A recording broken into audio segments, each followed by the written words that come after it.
Assalamualaikum warahmatullahi wabarakatuh. Innal hamdalillah nahmaduhu wa nasta'inuhu wa nastaghfiruh wa na'udzu billahi min shururi anfusina wa min sayyiati a'malina may yahdihillahu fala mudilla lahu wa may yudlil fala hadiya lahu. Asyhadu an la ilaha illallah wahdahu la syarika lah wa asyhadu anna Muhammadan abduhu wa rasuluh. Qala Allah Ta'ala fi kitabihil karim, ya ayyuhalladzina amanu taqullaha haqqa tuqatih wa la tamutunna illa wa antum muslimun. Amma ba'du, fa inna astaqal hadis kitabullah wa khairal hadi hadi Muhammadin sallallahu alaihi wasallam wa syarrul umuri muhdatsatuha wa kullu muhdatsatin bid'ah wa kullu bid'atin dhalalah wa kullu dhalalatin finnar. Allahumma shalli ala Muhammad wa ala alihi wa ashabihi wa man tabi'ahum bi ihsanin ila yaumiddin. Ayyuhal ikhwah azani wa azakumullah, alhamdulillah.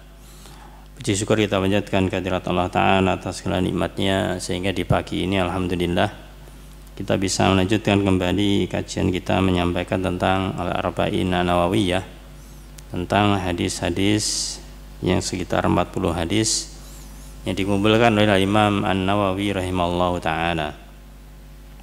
Pada kesempatan pagi ini alhamdulillah kita bisa memulai lebih pagi, insyaallah semoga bisa lebih fresh begitu ya. Hadis yang kita bacakan pada kesempatan pagi ini itu hadis yang ke-36. Hadis yang ke-36 yang bertemakan tentang membantu kesulitan sesama muslim dan menuntut ilmu jalan menuju surga. Insyaallah akan kita sampaikan dalam waktu yang ada. Kemungkinan bisa jadi 2 sesi, artinya sekarang dan bulan depan insyaallah. Hadis yang dinukil oleh Al-Imam An-Nawawi rahimahullah ta'ala yaitu hadis an Abi Hurairah radhiyallahu anhu. An Nabi sallallahu alaihi wasallam qala, man naffasa an mu'minin kurbatan min kurabid dunya naffasallahu anhu kurbatan min kurabi yaumil qiyamah. Wa man yassara ala mu'sirin yassarallahu alaihi fid dunya wal akhirah. Wa man satara musliman satarahullahu fid dunya wal akhirah. Wallahu fi aunil abdi ma kana al abdu fi auni akhi. Wa man salaka tariqan yaltamisu fihi ilman sahalallahu lahu bihi tariqan ilal jannah. Wa majtama'a qaumun fi baitin min buyutillah yatluna kitaballah wa yatadarasunahu bainahum illa nazalat alaihimus sakinah wa wasyiyatuhumur rahmah wa haffathumul malaikah wa dzakarahumullah fimman indah. Wa man batta bihi amaluh lam yusri bihi nasabuh. Hadis riwayat Imam Muslim, juga diriwayatkan Imam Ahmad, Imam Abu Dawud, Imam Tirmidzi, Ibnu Majah, hampir seluruh imam-imam yang menulis kitab sunan itu meriwayatkan hadis ini, dan hadis ini derajatnya hadis yang sahih. Dalam hadis dijelaskan atau dikatakan dari Abu Hurairah radhiyallahu an, beliau mengatakan Rasul bersabda, man nafasa an mu'minin kurbatan min kurabid dunya. Barang siapa yang dia itu melapangkan kesusahan atau kesulitan seorang mukmin dari kesulitan yang ada di dunia ini, nafasallahu anhu kurbatan min kurabi yaumil qiyamah. Allah akan lapangkan kesulitan orang tersebut dari kesulitan yang ada di hari kiamat nanti. Wa man yassara 'ala mu'sirin, dan barang siapa yang memudahkan orang-orang yang mereka mengalami kesulitan, memudahkan orang yang mengalami kesulitan, yassarallahu alaihi fid dunya wal akhirah, Allah akan mudahkan dia dalam urusannya dunia dan akhirat. Waman satara musliman, dan barang siapa satara, yaitu menutupi aib seorang muslim, satarahullah fid dunya wal akhirah, Allah akan menutupi aibnya di dunia dan di akhirat. Wallahu fi aunil abdi, dan Allah itu senantiasa akan menolong hambanya, maka nal abdu fi auni akhi, selama hamba itu menolong saudaranya. Man salaka tariqan, dan barang siapa meniti jalan, yaltamisu fihi ilman, dalam rangka untuk mencari ilmu, sahalallahu lahu bihi tariqan ilal jannah, Allah mudahkan dia jalan untuk menuju surga. Majtama qaumun fi baitin min buyutillah, tidaklah satu kaum berkumpul di salah satu rumah di antara rumah-rumahnya Allah, di masjid. Yatluna kitab Allah, yang mereka di masjid tersebut itu membacakan kitab-kitab Allah, Al-Quran. Wa yatadarasunahu bainahum, dan mereka saling tadarus, yaitu belajar satu dengan yang lainnya, baca kitab Allah dan mempelajarinya. Illa, melainkan mereka akan mendapatkan nazalat alaihimus sakinah, akan turun kepada mereka as-sakinah, ketenangan. Wa wasyat umur rahmah, dan dia akan diliputi dengan yang namanya ar-rahmah. Wa haffathumul malaikah, dan juga malaikat akan mengelilingi mereka.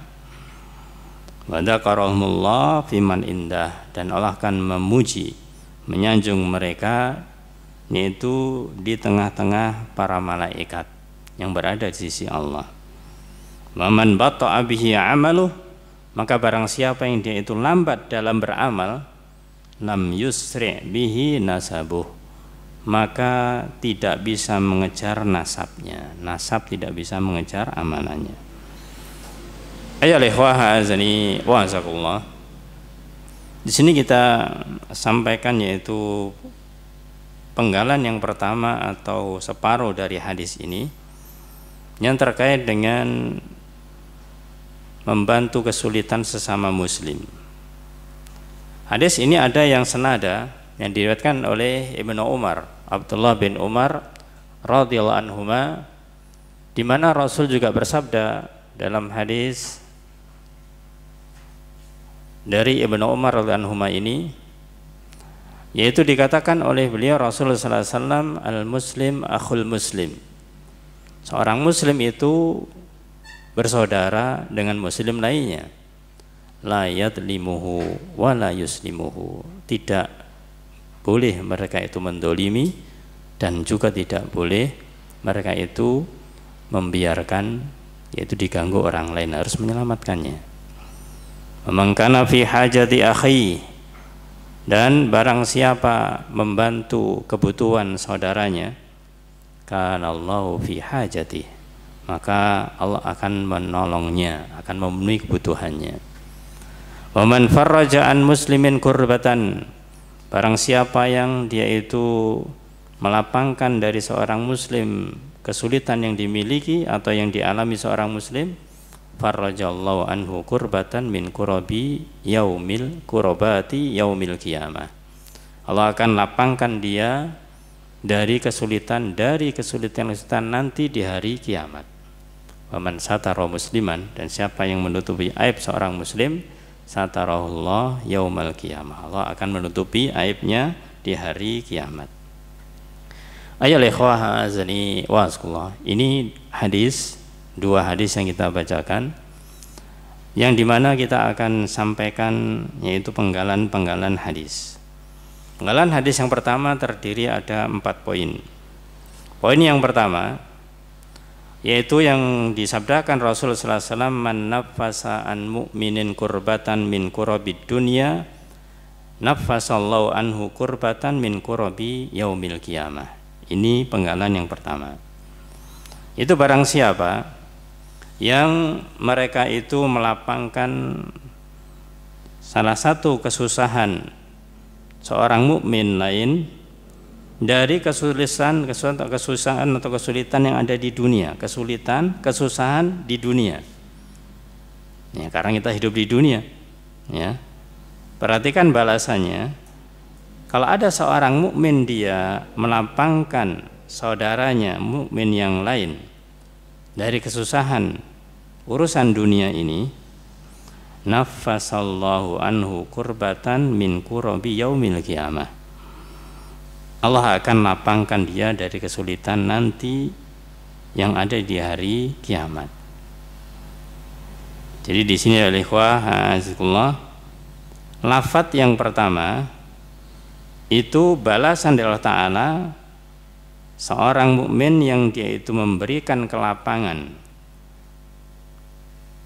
seorang mukmin yang dia membantu saudara mukmin yang lainnya, Allah akan berikan padanya yaitu dilapangkan, dimudahkan, diselesaikan urusannya atau kesulitannya di hari kiamat nanti.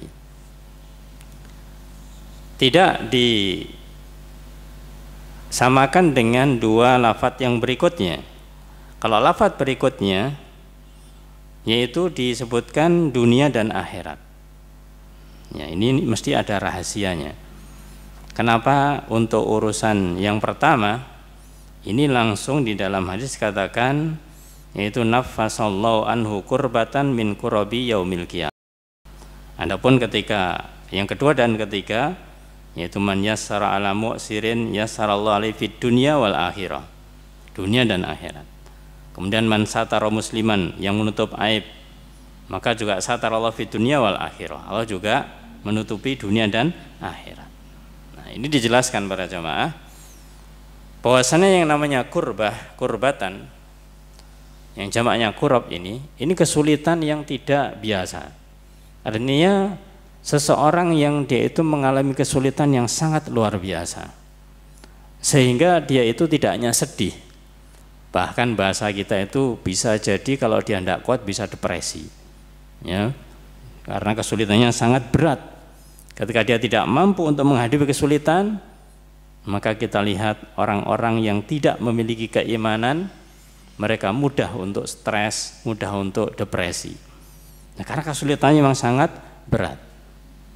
Dan ini dijelaskan bahwasanya yang di bagian awal kurbatan ini, kesulitan ini kesulitan yang dimana bisa jadi tidak menimpa semua orang. Jadi bisa jadi ini tidak menimpa semua orang. Ada beberapa orang saja. Ada yang tidak seperti itu, ada yang seperti itu. Dan inilah yang terjadi oleh ikhwah a'azani wa azakumullah. Kita misalkan mendengar ada saudara kita di tempat yang lain mengalami kesulitan ini dan itu. Kita bahasanya seumur-umur itu nggak pernah mengalami yang semacam itu. Artinya tidak semuanya orang mengalami. Tidak semua orang mengalami karena kesulitan yang sangat berat. Ya, yang sangat berat.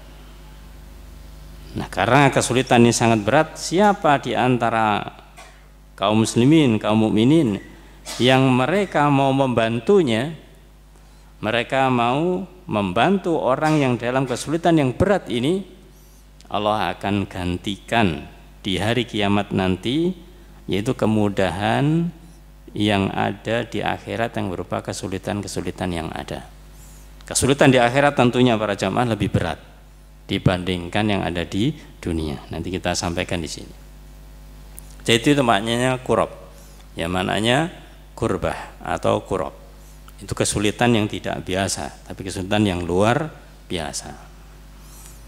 Sehingga ketika seorang mukmin mengalami kurbah, mengalami kesulitan ini orang mukmin yang lain atau muslim yang lainnya, maka diperintahkan untuk membantunya. Apakah membantu harus dia solusinya tuntas begitu? Ya, tidak. Ya, tentunya adalah semampunya. Ibaratnya dia itu tertimpa 4, 5, 6 permasalahan yang sangat berat. mungkin ya sedang-sedang, tapi karena jadi satu dalam waktu yang sama jadi berat. Ya, maka kalau seorang mukmin mampu menyelesaikan dari kesulitan yang 4 atau 5 itu, mungkin 1 atau 2 itu sudah masya Allah. Ya, karena tidaklah dia mengalami beban yang berat karena tumpukan kesulitan ini. Jadi wajibannya adalah bagaimanakah bisa memberikan kelapangan, membantu untuk meringankan beban mereka. Ayyuhal ikhwah azani wa azakullah. Nah, ini maknanya yaitu kurbah. Adapun di dalam hadis Ibnu Umar itu bahasanya adalah man farraja an muslimin kurbatan. Nah, kalau farraja ini lebih ringan.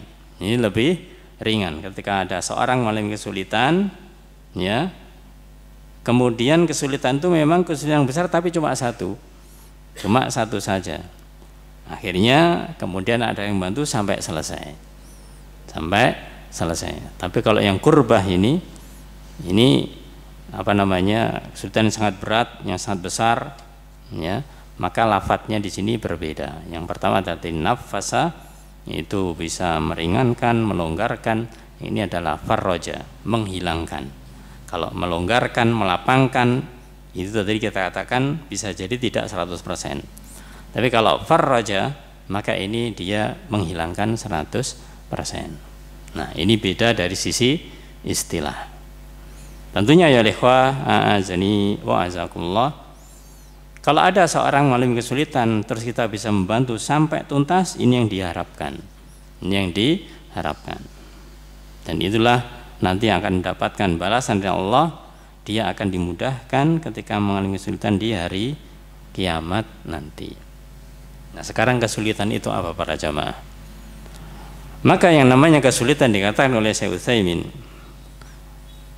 rahimallahu taala, itu beliau mengatakan di dalam lafaz hadis ini, wal karbu atau wal kurab ay kurbatan, itu adalah asyiddah wad dayiq wad donak, yaitu asyiddah yaitu kesulitan yang sangat, kemudian dayiq kesempitan, al-donak juga sama yaitu kesempitan, yang artinya kesulitan di sini bisa macam-macam. Maka ketika dikatakan di dalam hadis tadi itu bahwasanya kesulitan apa? Min kurabid dunia, dari kesulitan yang ada di dunia. Apa saja beliau katakan? Maksudnya yang ada di dunia ini adalah yaitu al-maliyah, bisa jadi kesulitan harta. Kemudian al-badaniyah, bisa jadi kesulitan badan, artinya sakit. Ya, ahliyah, atau mungkin dia kesulitan dengan keluarganya. Al-fardiyah, atau kesulitan pribadi dirinya sendiri. Wal jamaah, atau kesulitan secara umum, secara berjamaah. Jadi berbagai macam kesulitan. Apapun kesulitannya, maka diperintahkan Rasul sallallahu alaihi wasallam untuk bisa meringankan beban-beban mereka. Jadi tidak hanya diarahkan kepada maliyah, tidak hanya diarahkan kepada masalah harta saja. Karena image yang ada di benak kita, kalau kita dikatakan hendaklah membantu sesama orang mukmin, mungkin yang muncul yang pertama adalah memberikan bantuan berupa harta. Itu tidak salah, tapi tidak hanya itu. Tidak hanya itu. Kalau memang memiliki harta, alhamdulillah, bantu dengan harta kekayaan. Kalau misalkan tidak memiliki, bisa dengan yang lain, dengan tenaga. Tetangga kita misalkan sedang benahi rumah dan yang lainnya, kita kemudian membantu dengan tenaga, itu juga memudahkan atau melapangkan kesulitan. Ini juga dengan tenaga masuk di dalamnya. Atau mungkin kalau misalkan model lain memberikan nasihat, karena orang yang dia itu sedang bingung, sedang dapat masalah, yang diinginkan kadang-kadang bukan bantuan yang lain kecuali nasihat. Dia butuh dinasehati.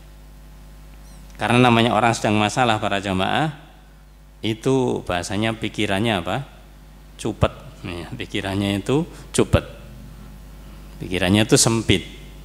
Sehingga yang dibutuhkan adalah yang sempit tadi itu dinasihati supaya terbuka. Namanya orang sedang katakanlah tertimpa masalah, yes, fokusnya itu waduh saya kok ada masalah seperti ini, gimana ini caranya untuk bisa selesai. Tanya ini, tanya itu, tidak bisa, ya. Misalkan dia memiliki masalah keluarga, siapa yang bisa saya tanyai untuk menyelesaikan keluarga saya? Mau tanya ini sungkan, tanya itu sungkan. Nah, ketika kita mendengar informasi itu, kemudian kita meskipun tidak diminta, mungkin kita awalnya ngobrol, kemudian kita temui, kemudian kita sampaikan. Ya mungkin kita tidak menyinggung langsung dalam arti menyampaikan nasihat, ada orang seperti ini, dia itu begini, padahal maksudnya kita menuju dia. Ya, kita sudah tahu masalahnya, akhirnya kita menemui, kemudian kita cerita seakan-akan cerita orang lain, padahal kita sedang menceritakan kondisi dia, memberi nasihat sebaiknya begini, sebaiknya begitu. Nah, ini berupa nasihat, itu juga merupakan hal yang merupakan bantuan bagi orang lain. Walhasil para jamaah di sini, ketika ada kesulitan yang dialami oleh orang lain, orang muslim yang lainnya, maka kita jangan pernah bosan. Jangan bosan untuk senantiasa memberikan bantuan kepadanya. Ya, karena apa? Ya karena apapun yang bisa kita miliki itu bisa menjadi kebaikan bagi dia, bisa jadi. Mungkin hanya sekedar tadi, hanya sekedar nasihat, bisa jadi justru nasihat ini yang paling diinginkan. Kalau berupa harta, hartanya habis, mungkin dia bingung cari yang lain lagi. Siapa lagi yang bisa dimintai bantuan? Nah, tapi kalau nasihat mungkin bisa menyadarkan dia, oh ternyata dia salah, dia kekurangannya ini, dia harus begini. Ya, maka itu bisa lebih bermanfaat. Ayo lehwah azani wa azakullah. Kemudian yang dimaksud dengan min kurabil yaumil qiyamah, yaitu kesulitan dari kesulitan di hari kiamat. Kalau tadi kesulitan dunia, ya, harta, kemudian keluarga, kemudian kesulitan badan yaitu sakit, kemudian kesulitan pribadi atau mungkin umum, ya. Maka gantinya nanti adalah kesulitan di hari kiamat.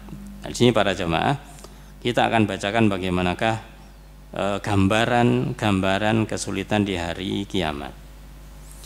Ya lehwah azani wa azakullah.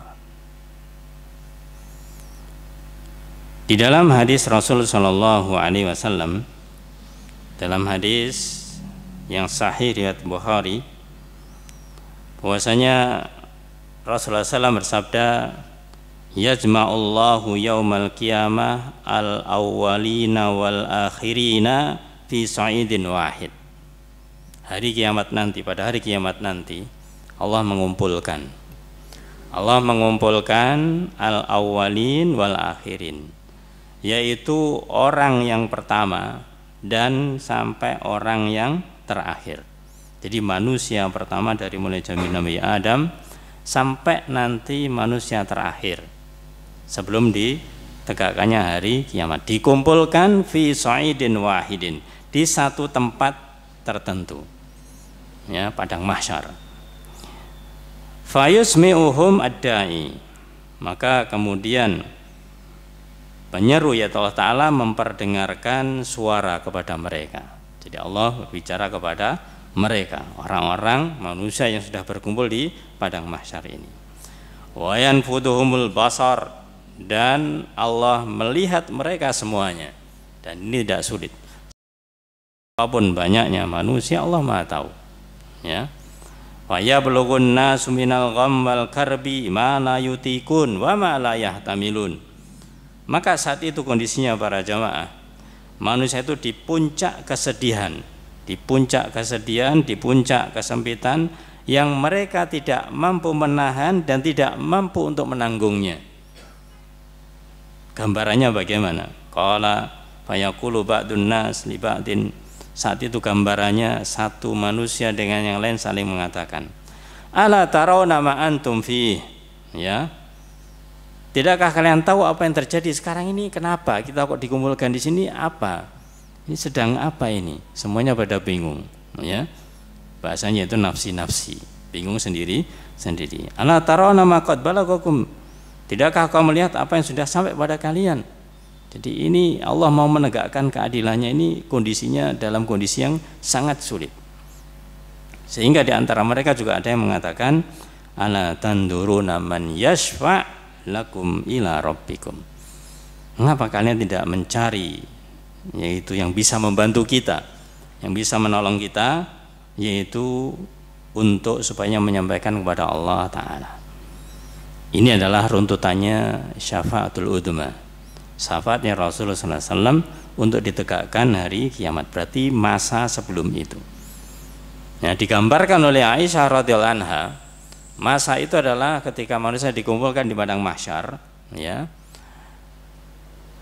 Beliau mengatakan dari suaminya Rasul sallallahu alaihi wasallam, Rasul bersabda, tuhsyaruna khufatan auratan ghurlan, yaitu kalian nanti dikumpulkan pada hari kiamat nanti dalam keadaan khufa, yaitu telanjang kaki, ya, tidak pakai sandal. Oratan, yaitu telanjang tidak pakai pakaian. Ghurlan, dan tidak berkhitan lagi, balik lagi tidak berkhitan. Qalat, kemudian Aisyah bertanya kepada Rasulullah SAW, faqultu ya Rasulullah, wahai Rasulullah SAW, ar-rijal wan nisa yanduru ba'du ila ba'd. Wahai Rasulullah SAW, nanti itu waktu kiamat laki-laki dan perempuan saling melihat berarti satu dengan yang lainnya, ya, karena telanjang, ya, tidak pakai alas kaki, tidak pakai pakaian. Maka Rasul bersabda, qal al-amru asyad min ayya yuhimmahum dzak. Rasul mengatakan perkara saat itu lebih dahsyat daripada mereka hanya memikirkan hal itu.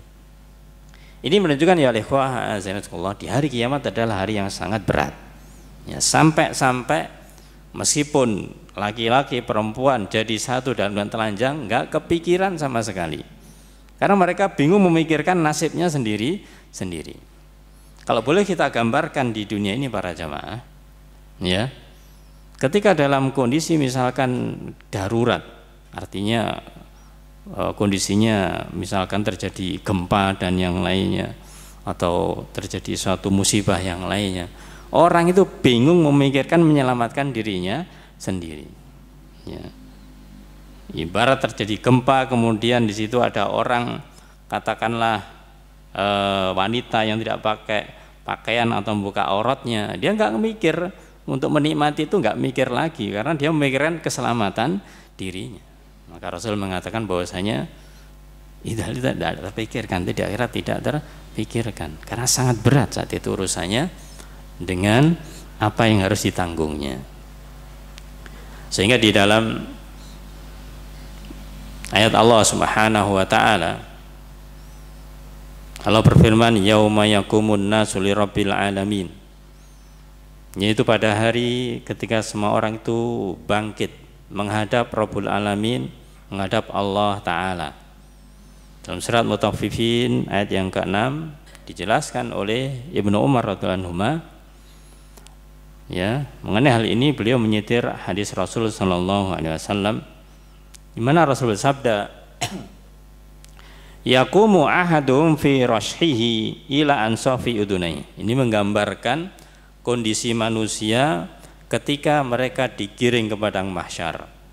Giring ke padang mahsyar sebelum ditegakkan keadilan dari Allah SWT. Yaitu salah seorang antara kalian berdiri sementara keringatnya itu sampai separuh kedua telinganya. Jadi keringatnya itu sampai yaitu banyak, kemudian jasadnya ini yaitu tenggelam di dalam keringatnya. Ini satu riwayat. Riwayat yang lebih jelas dikatakan oleh Abu Hurairah radhiyallahu anhu, Rasul bersabda, ya'raqun nas yaumal qiyamah, bahwasanya manusia nanti itu akan berkeringat pada hari kiamat nanti. Ya, tentunya keringatnya kenapa? Nanti ada dalam riwayat karena matahari didekatkan. Hatta yadhaba araquhum illa fil ardi sab'ina dira'an. Sampai keringatnya itu apa? Sampai mengalir di bumi ini itu yaitu sab'ina dira', 70 hasta. 70 hasta. Ya, namanya 70 hasta itu berapa? Berapa meter? Ya. 17 hasta berapa meter?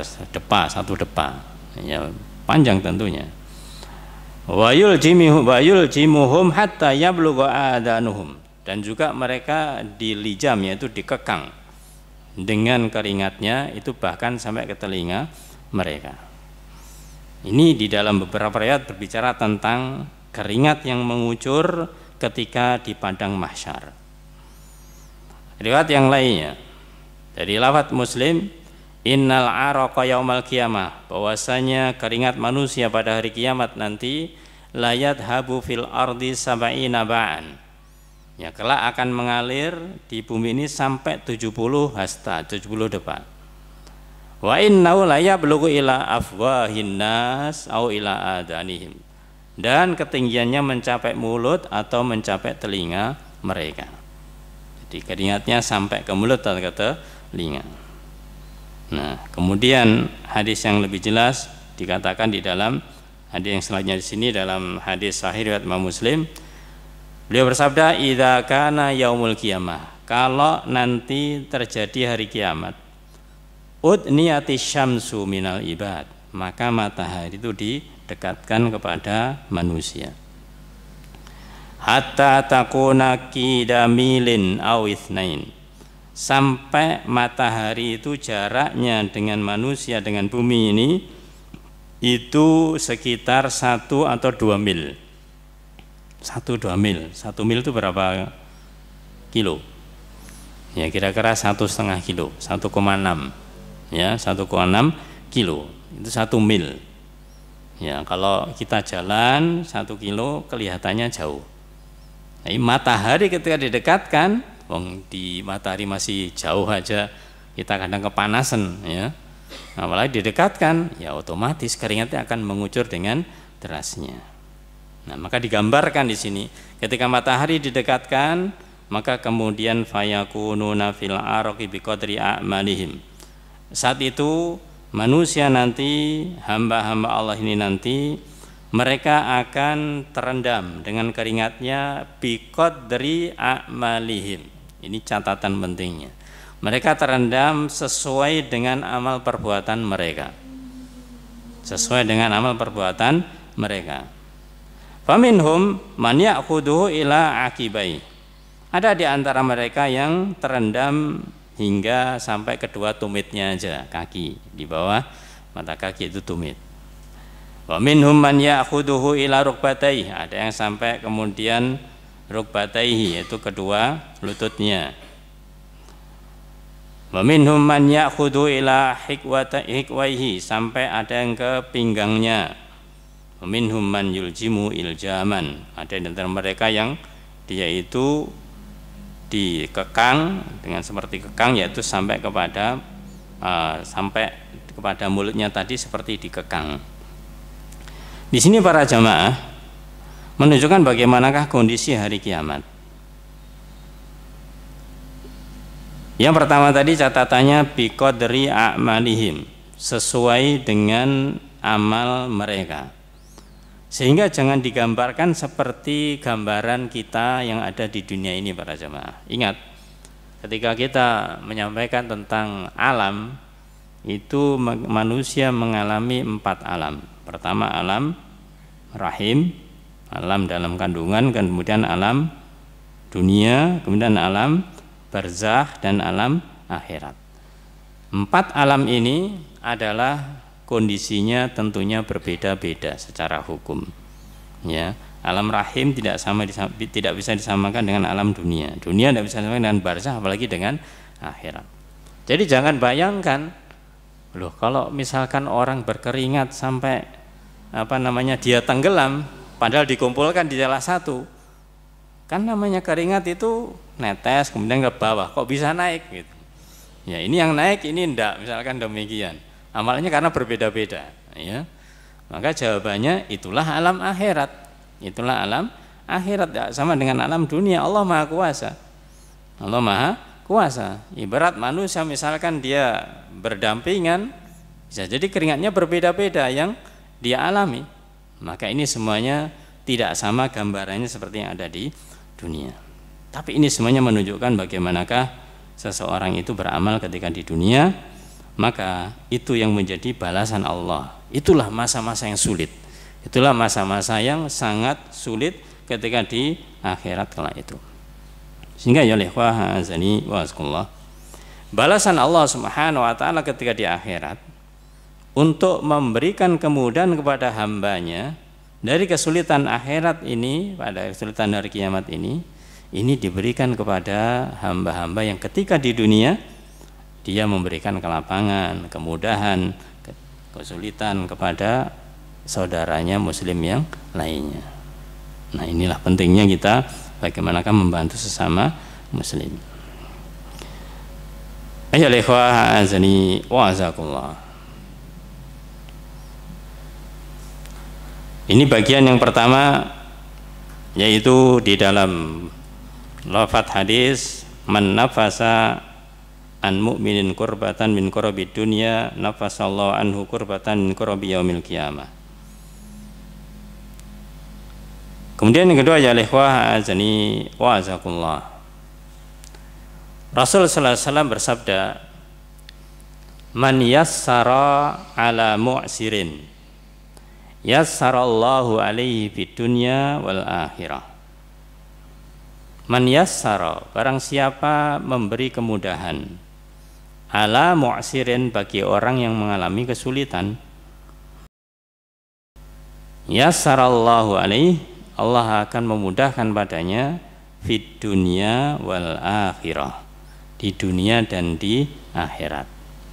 Nah ini sebagaimana tadi kita awal katakan terkait dengan nanti yang ketiga masalah aib, hampir-hampir tidak ada manusia yang tidak pernah mengalami kesulitan. Semuanya pasti pernah mengalami yang namanya kesulitan. Sehingga dikatakan balasan Allah akan mudahkan dia, yaitu di dunia dan di akhirat. Karena kesulitannya di dunia. Kesulitan di dalam manusia ini adalah di dunia. Namun orang yang dia membantu kesulitan saudaranya di dunia, balasannya tidak hanya di dunia, tapi juga balasannya di akhirat.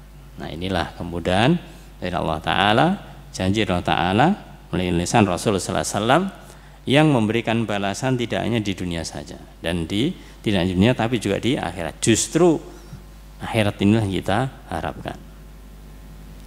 Ayolah ikhwah azani wa azakullah. Maka di dalam hadis ini menunjukkan bahwasanya seseorang itu pasti mengalami yang namanya kesulitan, pernah mengalami yang namanya kesulitan. Dan di sini sebenarnya diarahkan lebih khususnya itu kesulitan harta, kesulitan masalah keuangan, kesulitan masalah materi. Jadi misalkan punya utang dan yang lainnya.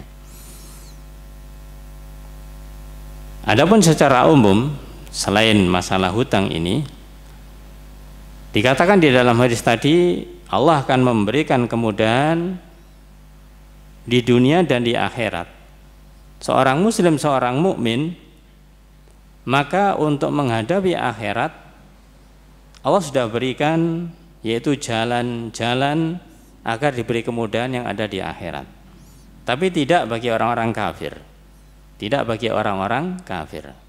Karena seberapapun atau bagaimanapun baiknya orang yang kafir membantu orang lain, ya, orang kafir dia membantu orang lain. Yang dibantu siapa?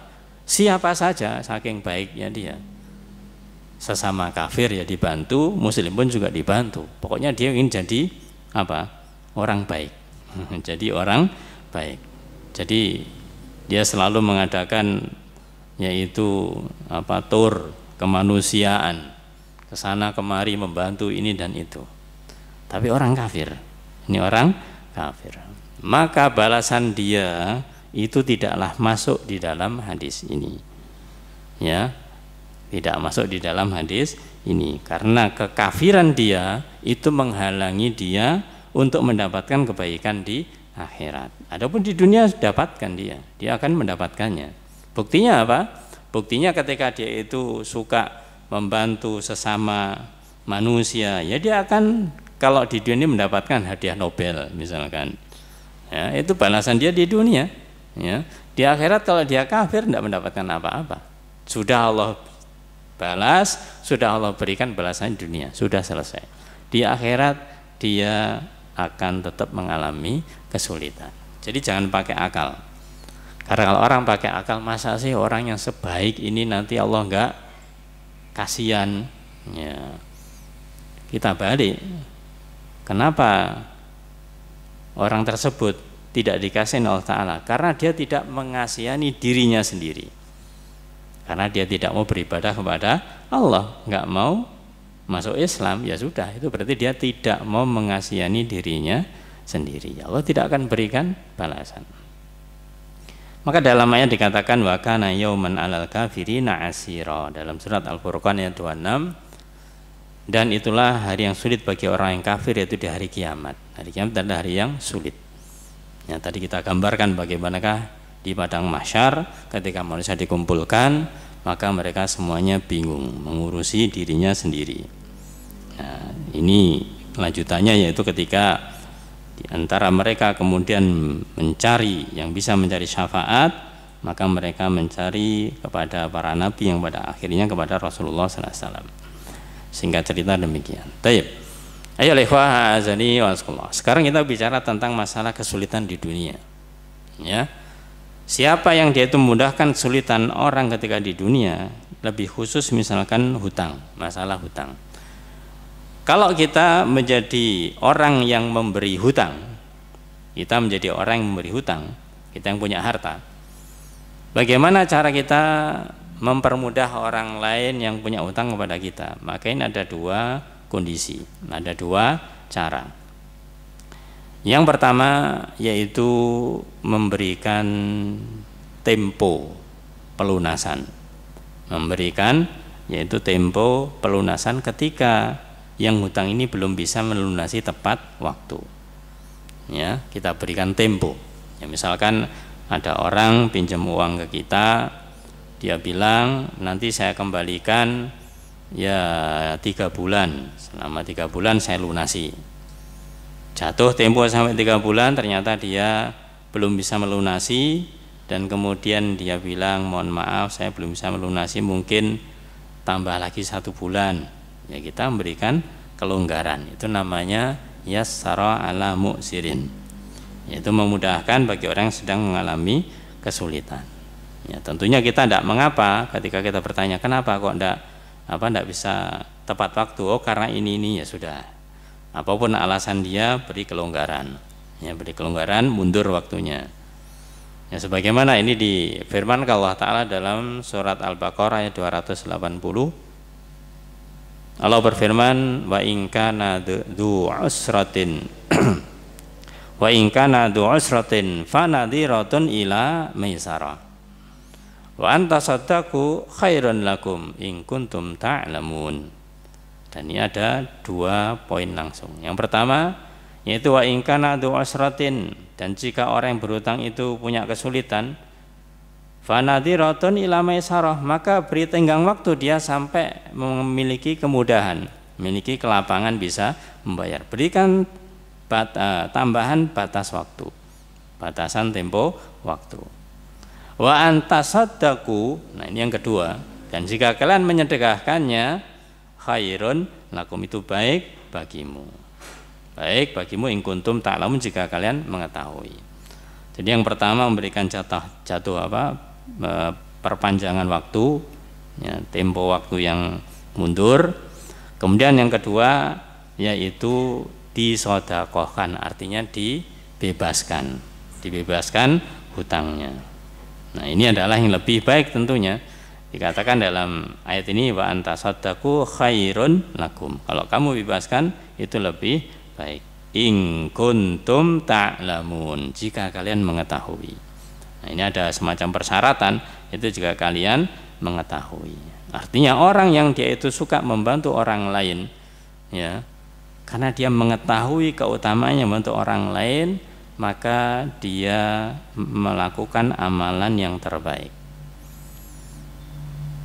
Di dalam hadis Rasulullah SAW dari Abu Hurairah radhiyallahu an, beliau pernah bersabda di dalam hadis yang sahih riwayat Imam Bukhari dan juga Imam Muslim, kana tajirun yudayinun nas. Dulu itu ada tajir, ada orang, seorang pedagang, namanya pedagang, ya, dia memiliki kekayaan. Yudayinun nas, Masya Allah, dia itu suka memberi utangan, suka memberi pinjaman kepada manusia karena punya harta. Faidza ra'a mu'siran, kalau dia melihat ada orang sedang kesulitan harta, qala li fityani, dia berkata kepada pembantu-pembantunya, pegawai-pegawainya kalau sekarang demikian, tajawazu anhu, ya, tajawazun, maka bebaskan dia, bebaskan dia. Artinya kalau ada punya utang maka dibalasi, dia dibayari. Misalkan ada orang cerita punya utang, maka kemudian berapa utangmu? Sekian. Ya sudah, ini tak beri, kembalikan utangmu, dibebaskan. Artinya diselesaikan. La'allallah yatajawaza anna. Apa tujuannya dia memberikan utangan kepada orang lain? Semoga Allah Ta'ala itu yaitu memaafkan kita, memaafkan dosa-dosa kita.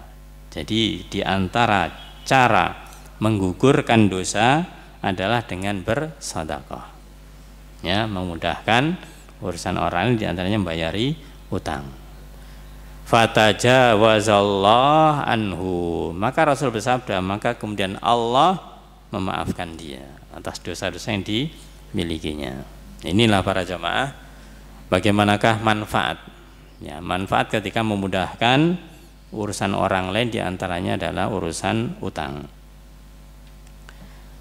Kemudian ya ikhwah azani wa azakumullah, riwayat yang lainnya dari Abu Qatadah radhiyallahu an, bahwasanya Rasulullah sallallahu alaihi wasallam bersabda, man sarrahu ayyun jiyahullah min kurabi yaumil qiyamah fal yunaffis an mu'sirin aw yada'anhu. Barang siapa yang ingin diselamatkan Allah, man sarrahu, barang siapa yang suka untuk yunjiyahullah, Allah selamatkan dia, min kurabi yaumil qiyamah, dari kesulitan hari kiamat, fal yunaffis, maka adalah dia meringankan, melonggarkan, an mu'sirin, yaitu meringankan orang yang sedang dalam kondisi sulit, au yada'anhu, atau dia dibebaskan. Maksudnya tadi diringankan, ya, itu artinya jatuh temponya diperpanjang. Adapun yada'anhu, maka itu adalah dibebaskan. Jadi misalkan ada orang utang pada kita, sudah nunda terus, nggak bisa-bisa. Nah, kalau kita pikir-pikir, kita berikan tempo waktu sampai kapan pun ya nggak bisa. Entah memang tidak bisa atau entah alasan saja. Ya, bisa jadi karena biasa utang, akhirnya biasa alasan. Cirinya gampang kan ya lehwah. Orang itu kalau dia itu suka utang, suka alasan, ya. Dan yang paling melekat sifat buruknya adalah apa? Dusta. Itu wis.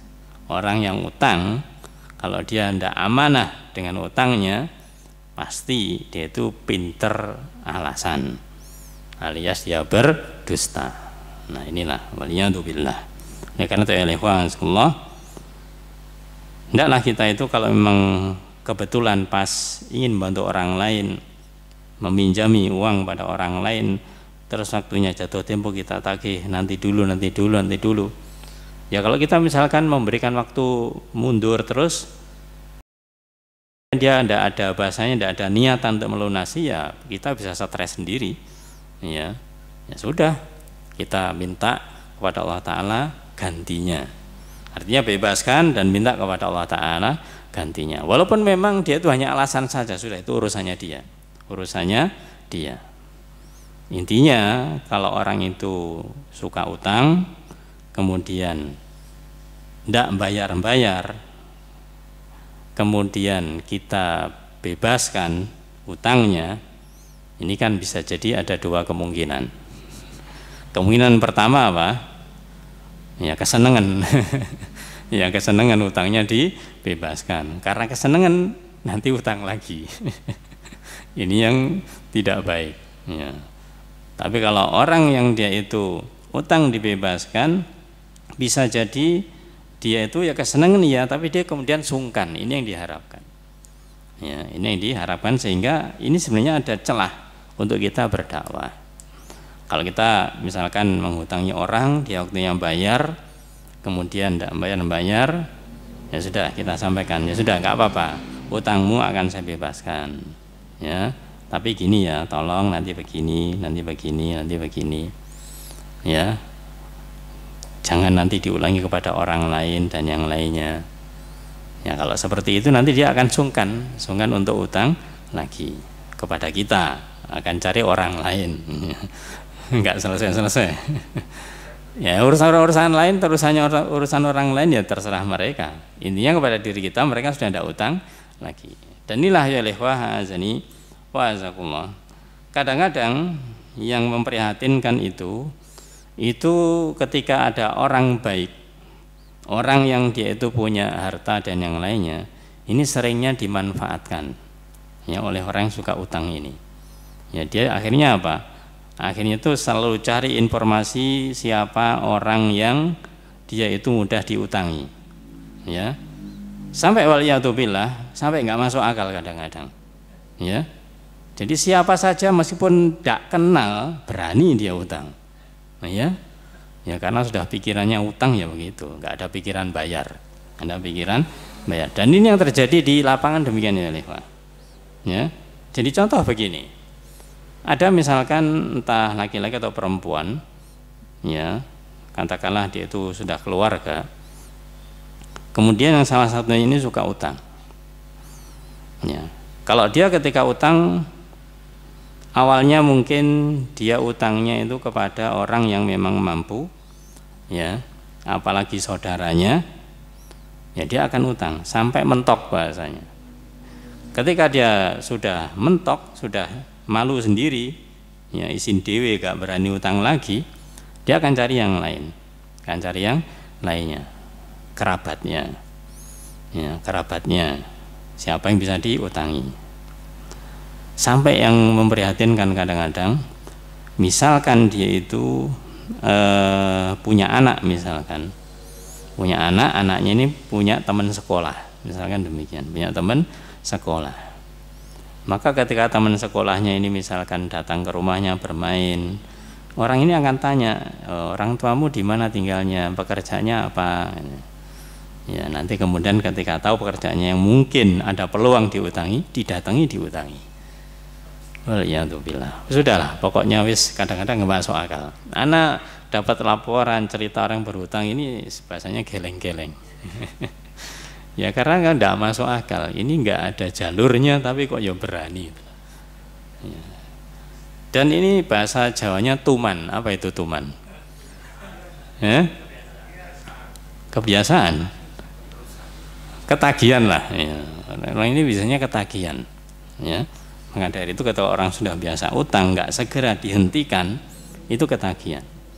Ya dia tuman, ya ketagihan. Waliyadzubillah. Kemudian dalam riwayat Abu Yasar, Rasul bersabda, man andara mu'siron awadu anhu adallallahu fi dhillih.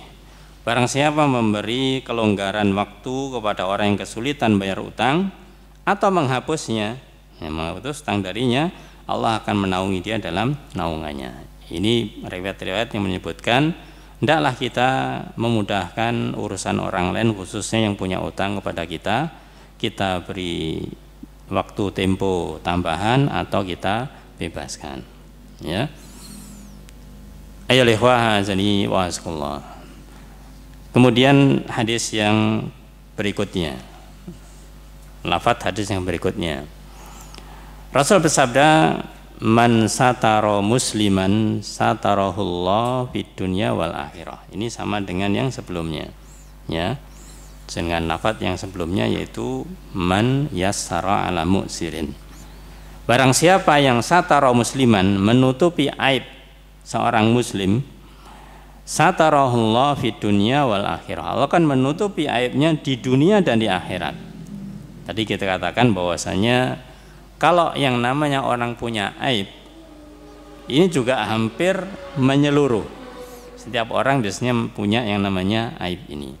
Maka Allah akan tutupi aibnya di dunia dan juga nanti di akhirat. Di dalam masalah ini ada sebuah, yaitu ungkapan dari seorang salaf. Yang ini kita supaya jadikan pelajaran penting.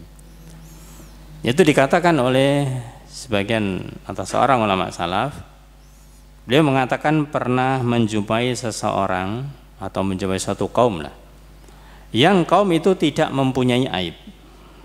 Menjumpai satu kaum yang tidak memiliki aib. Karena dia tidak punya aib, maka dia kemudian menyebutkan aib-aib manusia yang lain. Ya. Jadinya agak jadi sombong nanti, ya. Menyebutkan aibnya orang lain. Maka dikala mereka itu menyebutkan aibnya orang lain inilah, kemudian Allah Subhanahu wa taala membuka aib mereka. Yang tadinya orang nggak tahu aibnya, ya.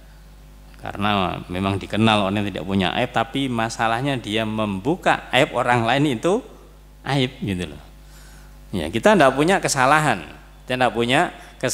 tapi ketika kita membuka kesalahan orang lain, itu salah. Ya, kita tidak punya aib. Ketika kita membuka aibnya orang lain, berarti kita aibnya di situ, yaitu membuka aibnya orang lain. Paham ya? Ya, itu.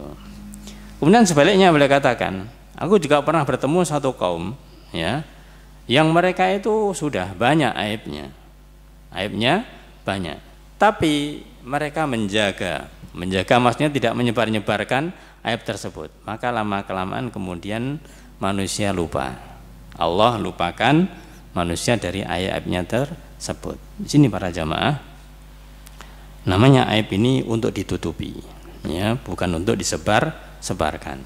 Nah, lebih jelasnya, ayo ikhwah azani wa azakullah, ada sebuah hadis Rasulullah SAW yang ini harus kita perhatikan, di mana Rasulullah SAW dalam hadis yang sahih riwayat Imam Abu Daud dan Imam Ahmad, beliau bersabda, ya ma'syara man amana bilisani walam yadkhulil iman qalbahu, wahai orang-orang yang beriman bilisani, iman dengan lisannya, walam yadkhulil iman qalbahu, tapi iman tidak masuk ke dalam hatinya. Ya, berarti iman secara lisan saja sempurna apa tidak? Ya, tidak, karena iman ada 3 poin, yaitu di dalam hati, lisan dan anggota badan, ya. Yaitu i'tiqadun bil qalb, iqrarun bil lisan, amalun bil jawarih. Yaitu meyakini dengan hati, mengucapkan dengan lisan, diamalkan dengan anggota badan. Maka Rasul memperingatkan, wahai orang-orang yang ngaku-ngaku iman, ya, yang iman itu tidak masuk ke dalam hatinya, berarti kan dengan lisan ngaku-ngaku aja. Rasul mengingatkan apa? La taghtabul muslimin, jangan kalian menghibah kaum muslimin, ngerasani, gunjing, gosip, ya, kaum muslimin. Nah, ini yang dia itu imannya tidak ada, hanya ngomong di lisan saja. Rasul ingatkan, apalagi yang dia memang punya iman beneran, artinya sampai dalam hati, lebih tidak boleh lagi. Karena dia suka mengucapkan sesuatu dengan lisannya, bahkan mengatakan saya orang beriman, maka Rasul katakan jangan menghibah, jangan ngerasani, menggunjing kaum muslimin yang lain. Wala tattabi'u auratahum, dan jangan mencari-cari aurat, yaitu kesalahan-kesalahan mereka, mencari aibnya mereka, mencari aibnya orang lain. Maka Rasul mengatakan fa innahu manittaba auratihim, maka barang siapa mencari aib-aib mereka, aibnya kaum muslimin, yattabi'illah azza wajal auratah, Allah akan juga mencari-cari aibnya mereka. Ya, Allah akan membongkar, akan mencari aibnya mereka. Wa may yattabi'illahu auratahu, dan barang siapa yang Allah cari aibnya dia, maka dikatakan yafdahu fi baitih, maka Allah akan membuka, Allah akan mempermalukan dia karena dibuka aibnya, meskipun dia ada di rumah, meskipun dia berada di dalam rumah, aibnya terbongkar. Nah, ini ada di para jamaah bahwasanya seseorang itu harus menjaga dirinya dan menjaga orang lain dari aib ini.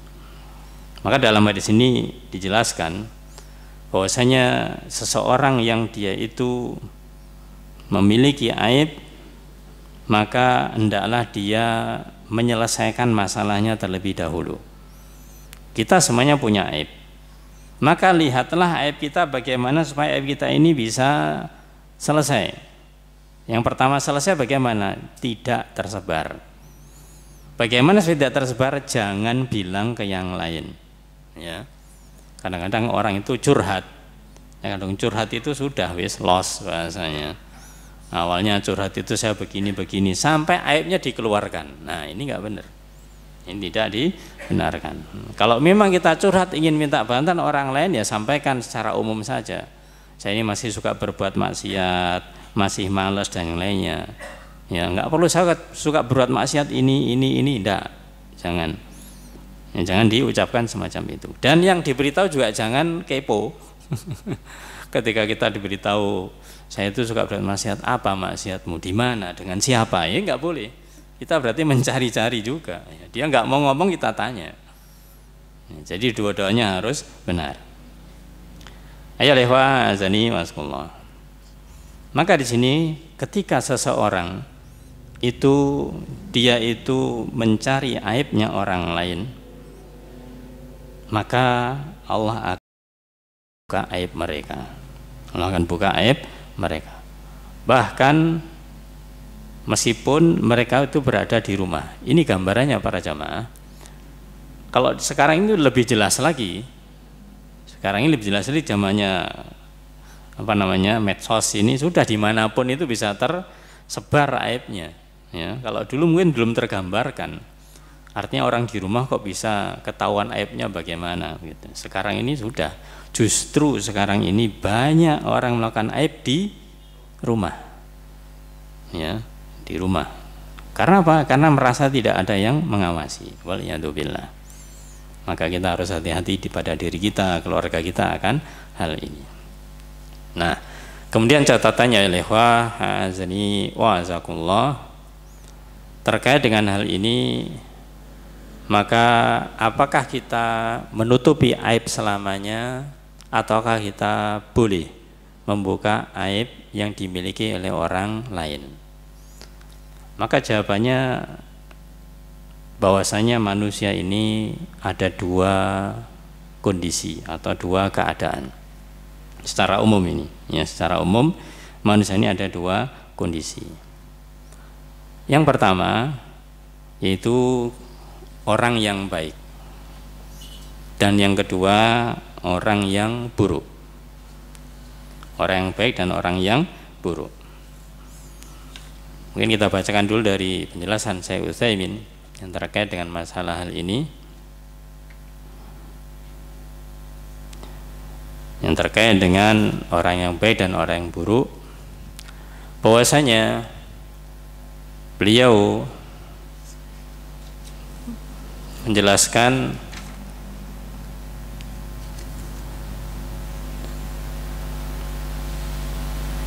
ini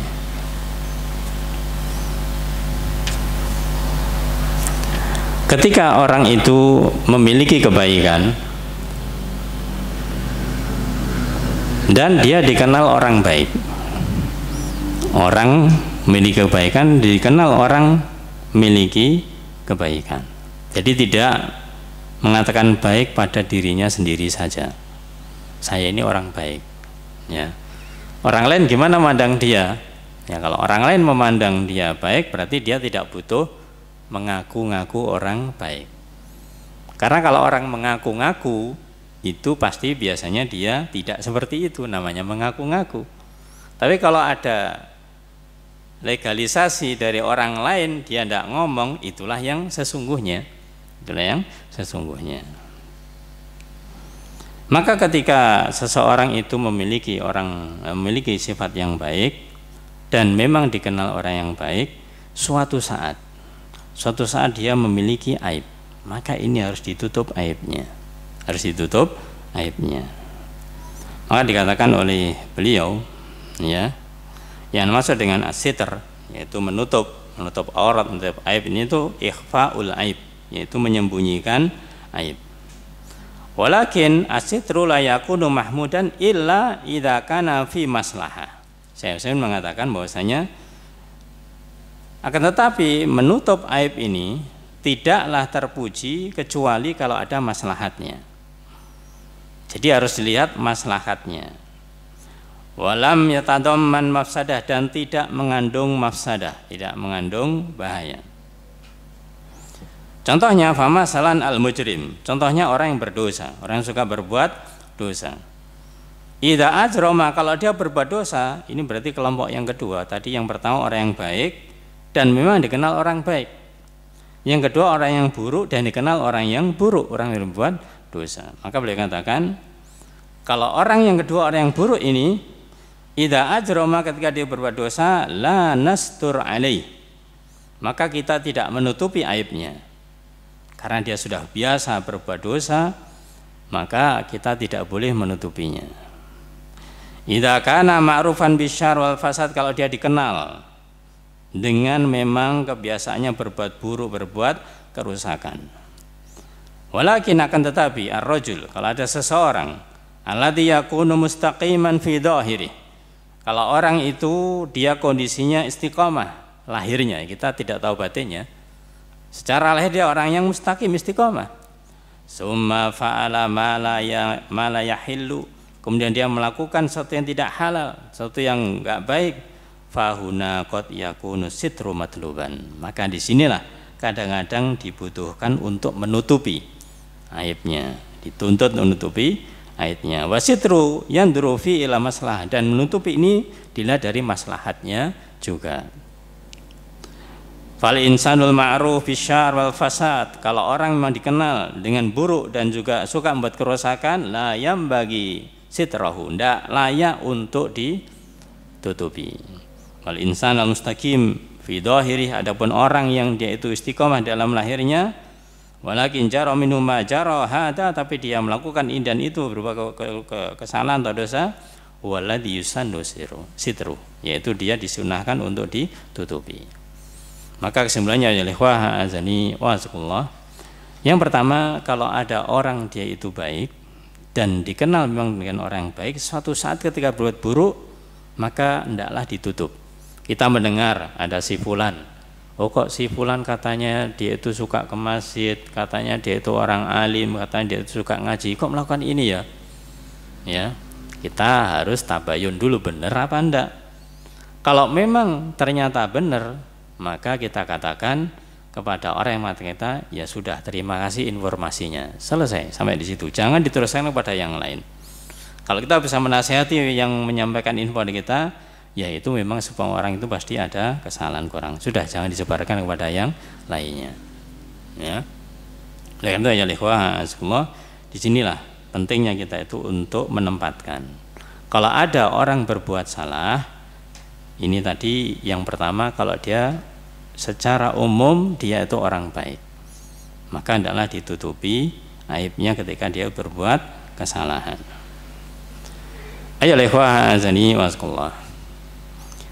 Kita ulangi lagi, ketika orang itu melakukan satu aib, kemudian dia itu mau taubat, dia itu mau bertaubat dari aibnya atau kemaksiatannya, maka tidak perlu untuk mengungkapkan secara detail apa yang pernah dilakukannya. Ya, dan yang mendengarnya juga tidak perlu untuk menanyakan secara detailnya. Ada peringatan dari ayat Allah Ta'ala surat An-Nur ayat 19.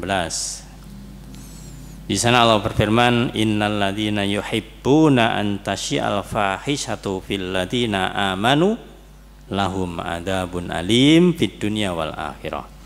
Wallahu ya'lamu wa antum la ta'lamun.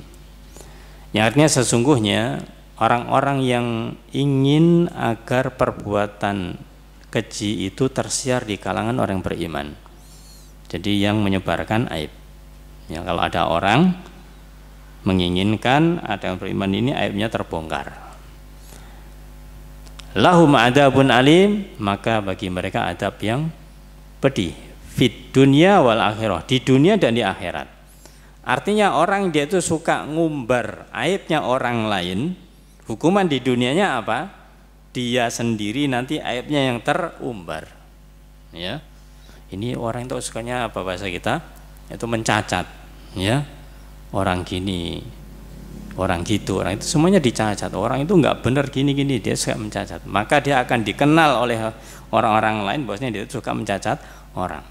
Ya, itu adab di dunia. Maksudnya dia itu memberitahukan kepada orang lain bahwasanya diri itu baik karena memberitahu kesalahan orang lain padahal dirinya yang tidak baik. Nah, di akhirat apalagi, ya sangat berat hukumannya. Wallahu ya'lamu wa antum la ta'lamun, Allah lebih tahu dan kalian tidak mengetahuinya. Maka di sini oleh wa'azani wa'azakullah, kalau ada orang yang dia itu taubat dari maksiatnya, maka cukup secara umum saja. Mungkin kita pernah mendengar yaitu ketika Rasulullah memerintahkan kepada namanya Ma'iz, ya, dan juga wanita Al-Ghamidiyah yang pernah melakukan zina. Maka di antara yang ma'ruf itu seorang wanita ketika datang kepada Rasulullah SAW mengatakan bahwasanya telah berbuat zina dan ingin dihukum. Maka Rasul kemudian memastikan dulu benar apa tidak. Memastikan dulu benar apa tidak dalam arti yaitu ya sudah, kalau emang udah zina ya maka apalagi sudah menunjukkan bahwasanya dia hamil, maka Rasul memberikan jeda waktu untuk supaya lahir dulu. Setelah lahir kemudian disusui dulu, baru kemudian dirajam. Maka di antara ungkapan yang diungkapkan oleh wanita ini, ya, aku telah berbuat maksiat, maka jatuhkanlah hukuman kepada aku. Secara umum buat maksiat, mungkin kita katakan berzina. Karena supaya jelas hukumannya itu apa. Tidak perlu dipertanyakan ketika mengatakan saya telah berbuat zina. Maka yang mendengar mengatakan, kapan kamu berzina? Di mana? Dengan siapa? Nah itu nggak perlu dirinci, nggak perlu. Karena ini aib. Ini adalah aib. Jelas dia mengakui perbuatannya salah, hukumannya jelas, itu yang dilakukan. Itu yang dilakukan. Sehingga kalau kita para jamaah, ya kita tentunya pernah atau melakukan berbuat salah, berbuat aib itu pernah, ya. Waliyadzubillah, kalau mungkin ada di antara saudara kita atau mungkin diri kita pernah melakukan perbuatan dosa besar dan kita sudah ingin bertaubat, maka jangan sampai kita itu mengumbar, menceritakan perbuatan dosa kita yang telah lalu, ya. Sudah kita taubat, maka yang sudah kita lakukan lalu-lalu itu jangan diceritakan. Karena kadang-kadang ini malah justru jadi kebanggaan. Ini yang kebalik. Ada orang taubat karena dia baru taubat, ya, baru taubat kemudian ya saya dulu itu karena suka ini. Kalau saya waktu itu saya dengan ini begini. Jadi malah justru dirinci. Kemaksiatannya yang dulu-dulu itu dirinci oleh dia. Yang tadinya orang tidak tahu jadi tahu. Dan itu dia kesalahan dia mengumbar aibnya sendiri. Ya. Kita sebagai orang yang mendengar orang yang dia punya aib, ya yang umum saja yang kita dengarkan. Seperti tadi misalkan saya berbuat maksiat, apa? Pernah berzina, pernah minum khamr, ya pernah berjudi, ya sudah itu aja sampai di situ. Nggak perlu didetailkan lagi lebih dari itu. Karena itu ya Allah, maka di sini ketika ada orang dia itu mau baik, mau bertaubat, maka tidak perlu untuk dikorek, didetilkan aibnya itu apa. Ini bagi orang yang baik. Adapun yang kedua bagi orang yang dia sudah terkenal orang yang buruk, orang yang tidak baik, dan bahkan dia itu menampakkan, bahkan dia itu dengan sombongnya itu menampakkan kemaksiatannya terang-terangan, bahkan nantang pada orang lain. Ya, siapa yang berani mencegah saya, ayo ke sini, saya mau berbuat maksiat ini, nantang malah. Maka orang yang semacam ini kita boleh untuk menyebarkan aibnya. Supaya apa? Supaya orang tidak terpengaruh dengan dia ini. Pernah ada suatu perkataan Rasul sallallahu alaihi wasallam ketika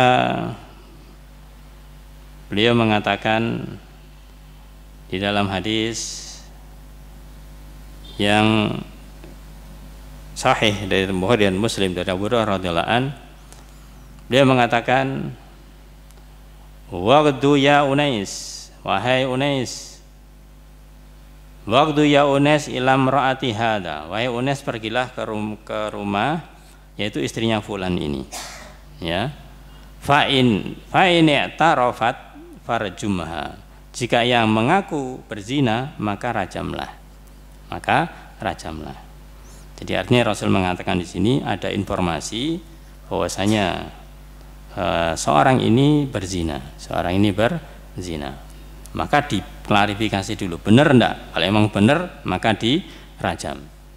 Ya, namanya dirajam itu di mana tempatnya? Ya, di lapangan.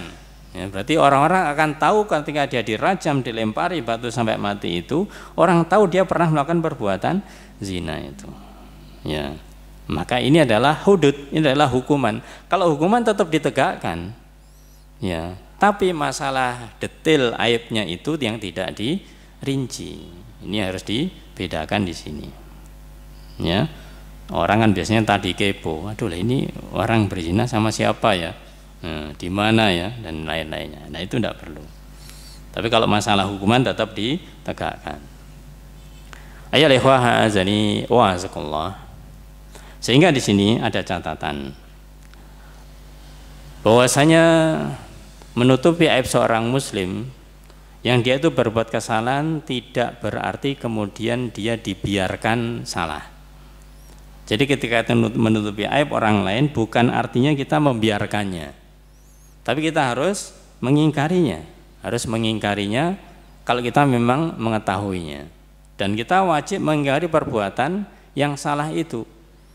Jadi menutup aib itu bukan berarti kemudian kita membiarkan semacam merelakannya atau meridhonya, tidak. Tapi kita tidak rela, kita tidak ridho, tapi kita tidak menyebarkannya.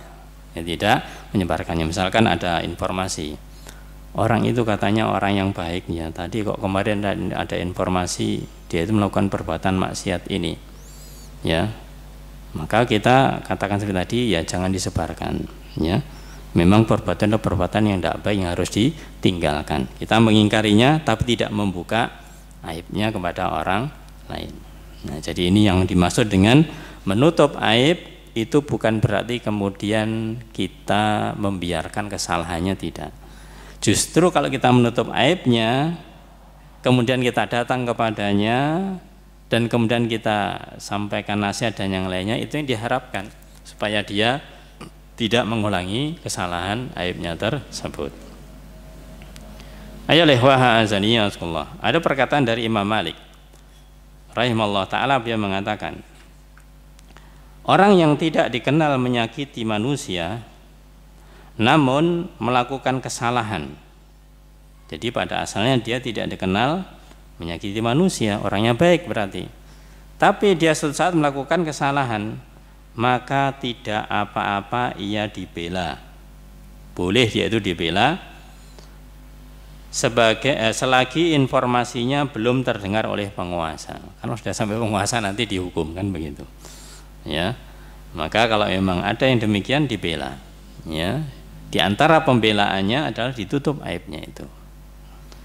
Sebaliknya sedang orang yang terkenal dengan berbuat jahat, orang yang suka berbuat jahat dan berbuat kerusakan, maka aku tidak senang kalau ia dibela siapapun. Beliau mengatakan aku tidak senang, berarti ya jangan ditutupi, ya harus disampaikan. Namun ia dibiarkan hingga had dijatuhkan kepadanya, maka biarkan dia memang diketahui kesalahannya, kemudian biar dihukum, ya jangan ditutupi lagi kalau seperti itu. Nah dari sini adalah wahazani wazakullah juga urusannya dengan yang namanya bid'ah. Bid'ah ini perlu kita sebarkan atau kita tutupi. Ya, orang yang berbuat bid'ah itu kita perlu sebarkan atau kita tutupi. Apa jawabannya? Nah, kita sebarkan sebagai tahdzir. Kita sebarkan sebagai peringatan bagi yang lainnya. Bagi yang bersangkutan, maka kita tentunya berusaha untuk menasihati, mendakwai, ya supaya meninggalkan bid'ahnya. Bagi yang lain supaya tidak mengikuti hal itu. Jadi jangan ditutupi manan. Kalau orang buat bid'ah jangan ditutupi. Akan tersebar itu nanti dia merasa benar. Ya, amalnya merasa benar. Meskipun di sini kondisinya orang itu dianggap baik. Ya, ini catatan lagi kan. Orangnya masya Allah akhlaknya bagus, tapi berbuat bid'ah. Memang kalau dari sisi perbuatan salahnya bid'ah, ya itu berarti aibnya dia kan, aibnya dia. Tapi kalau namanya bid'ah ini karena urusannya dengan syariat, bukan dengan perilaku dirinya. Kalau dia dibiarkan, dia merasa itu benar, bahkan karena kebaikan perilakunya bisa narik orang untuk mengikutinya. Ini yang bahaya. Ini yang bahaya. Maka kalau orang berbuat bid'ah tetap harus disebarkan kebid'ahannya. Nah, catatannya kalau memang kita harus mengatakan siapa yang melakukan dan untuk kebaikan, katakan.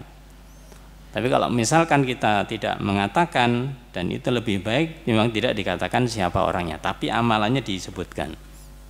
Dengan tujuan supaya orang yang mengamalkan ini nanti dia tidak malu dan dia sadar. Kalau saya sebutkan namanya kadang-kadang dia malu. Nah di sini harus ditempatkan lebih detail lagi. Ayalihwahazani wa'azakullah. Tayyib. Bagian yang terakhir yang kita sampaikan kesempatan kali ini, setelah menyebutkan 3 poin dari yang di atas, Rasulullah SAW kemudian bersabda, wallahu fi aunil abdi maka nal abdu fi auni akhihi. Allah dan Allah fi aunil abdi senantiasa menolong hambanya. Maka nal abdu selama hamba tersebut fi auni akhi, dia menolong saudaranya. Perhatikan lafaz ini ya ikhwah, a'azani wa azakumullah. Allah akan menolong hambanya selama hamba ini menolong saudaranya. Selama hamba ini mau menolong saudaranya.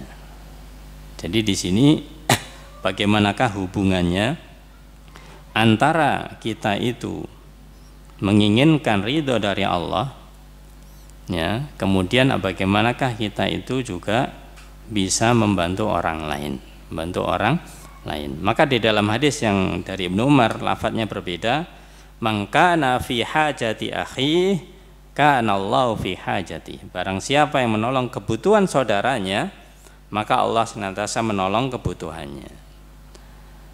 Ayo lehwah azaniyatullah. Ini urusannya dengan yang namanya pertolongan. Pertolongan. Maka di dalam ayat Allah Ta'ala dalam surat Al-Maidah yang kedua, kita sering mendengarkan Allah berfirman, wa ta'awanu 'alal birri wat taqwa wa la ta'awanu 'alal itsmi wal 'udwan wattaqullah innallaha syadidul iqab. Wa ta'awanu, dan tolong menolonglah kalian, alal birri wat taqwa, di dalam kebaikan dan ketakwaan. Wala ta'awanu, dan jangan kalian saling tolong menolong, alal itsmi wal udwan, dalam dosa dan permusuhan. Wattaqullah, dan takwalah kalian kepada Ta'ala, innallaha syadidul iqab, sungguhnya Allah sangat keras siksanya. Ayat ini jelas menunjukkan para jamaah bagaimanakah kita tidak hanya alasan menolong. Jadi ada 2, ya kan? Kalau kita menolong dalam urusan albir wa taqwa maka wajib. Tapi ternyata kalau ada orang yang membutuhkan bantuan untuk kita tolong, ternyata dalam masalah ism, dosa dan permusuhan, maka itu tidak boleh. Jadi harus dilihat bahwasanya apa yang kita tolong dan kita dimintai tolong apa. Apakah itu ranahnya albir wa taqwa ataukah ranahnya ism wal udwan. Sehingga tidak hanya sekedar beralasan kan saya ingin menolong sesama, apapun saya tolong. Ya, apapun saya tolong, saya itu nggak pandang bulu, nggak pamrih, nggak pandang siapa. Yang penting kalau saya bisa tak tolong begitu. Nah, dilihat dulu apa yang amalannya itu.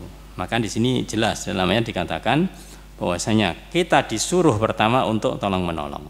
Tapi catatannya albir wa taqwa. Kemudian jangan tolong menolong kalau dalam urusan dosa dan permusuhan. Maka di sini insya Allah jelas ketika seseorang itu suka menolong orang lain, maka dia akan mendapatkan pertolongan dari Allah Subhanahu wa ta'ala. Ada sebuah pernyataan dari beberapa, yaitu perawi, di antaranya adalah Mujahid. Beliau pernah mengatakan, aku pernah menemui Ibnu Umar, Abdullah bin Umar, di perjalanan untuk melayaninya. Ya, Ibnu Umar seorang sahabat, Mujahid di bawahnya. Inginnya memuliakan Abdullah bin Umar, ya menganggap lebih tua, lebih alim dan lain-lain, ingin melayaninya. Namun justru ia yang melayaniku.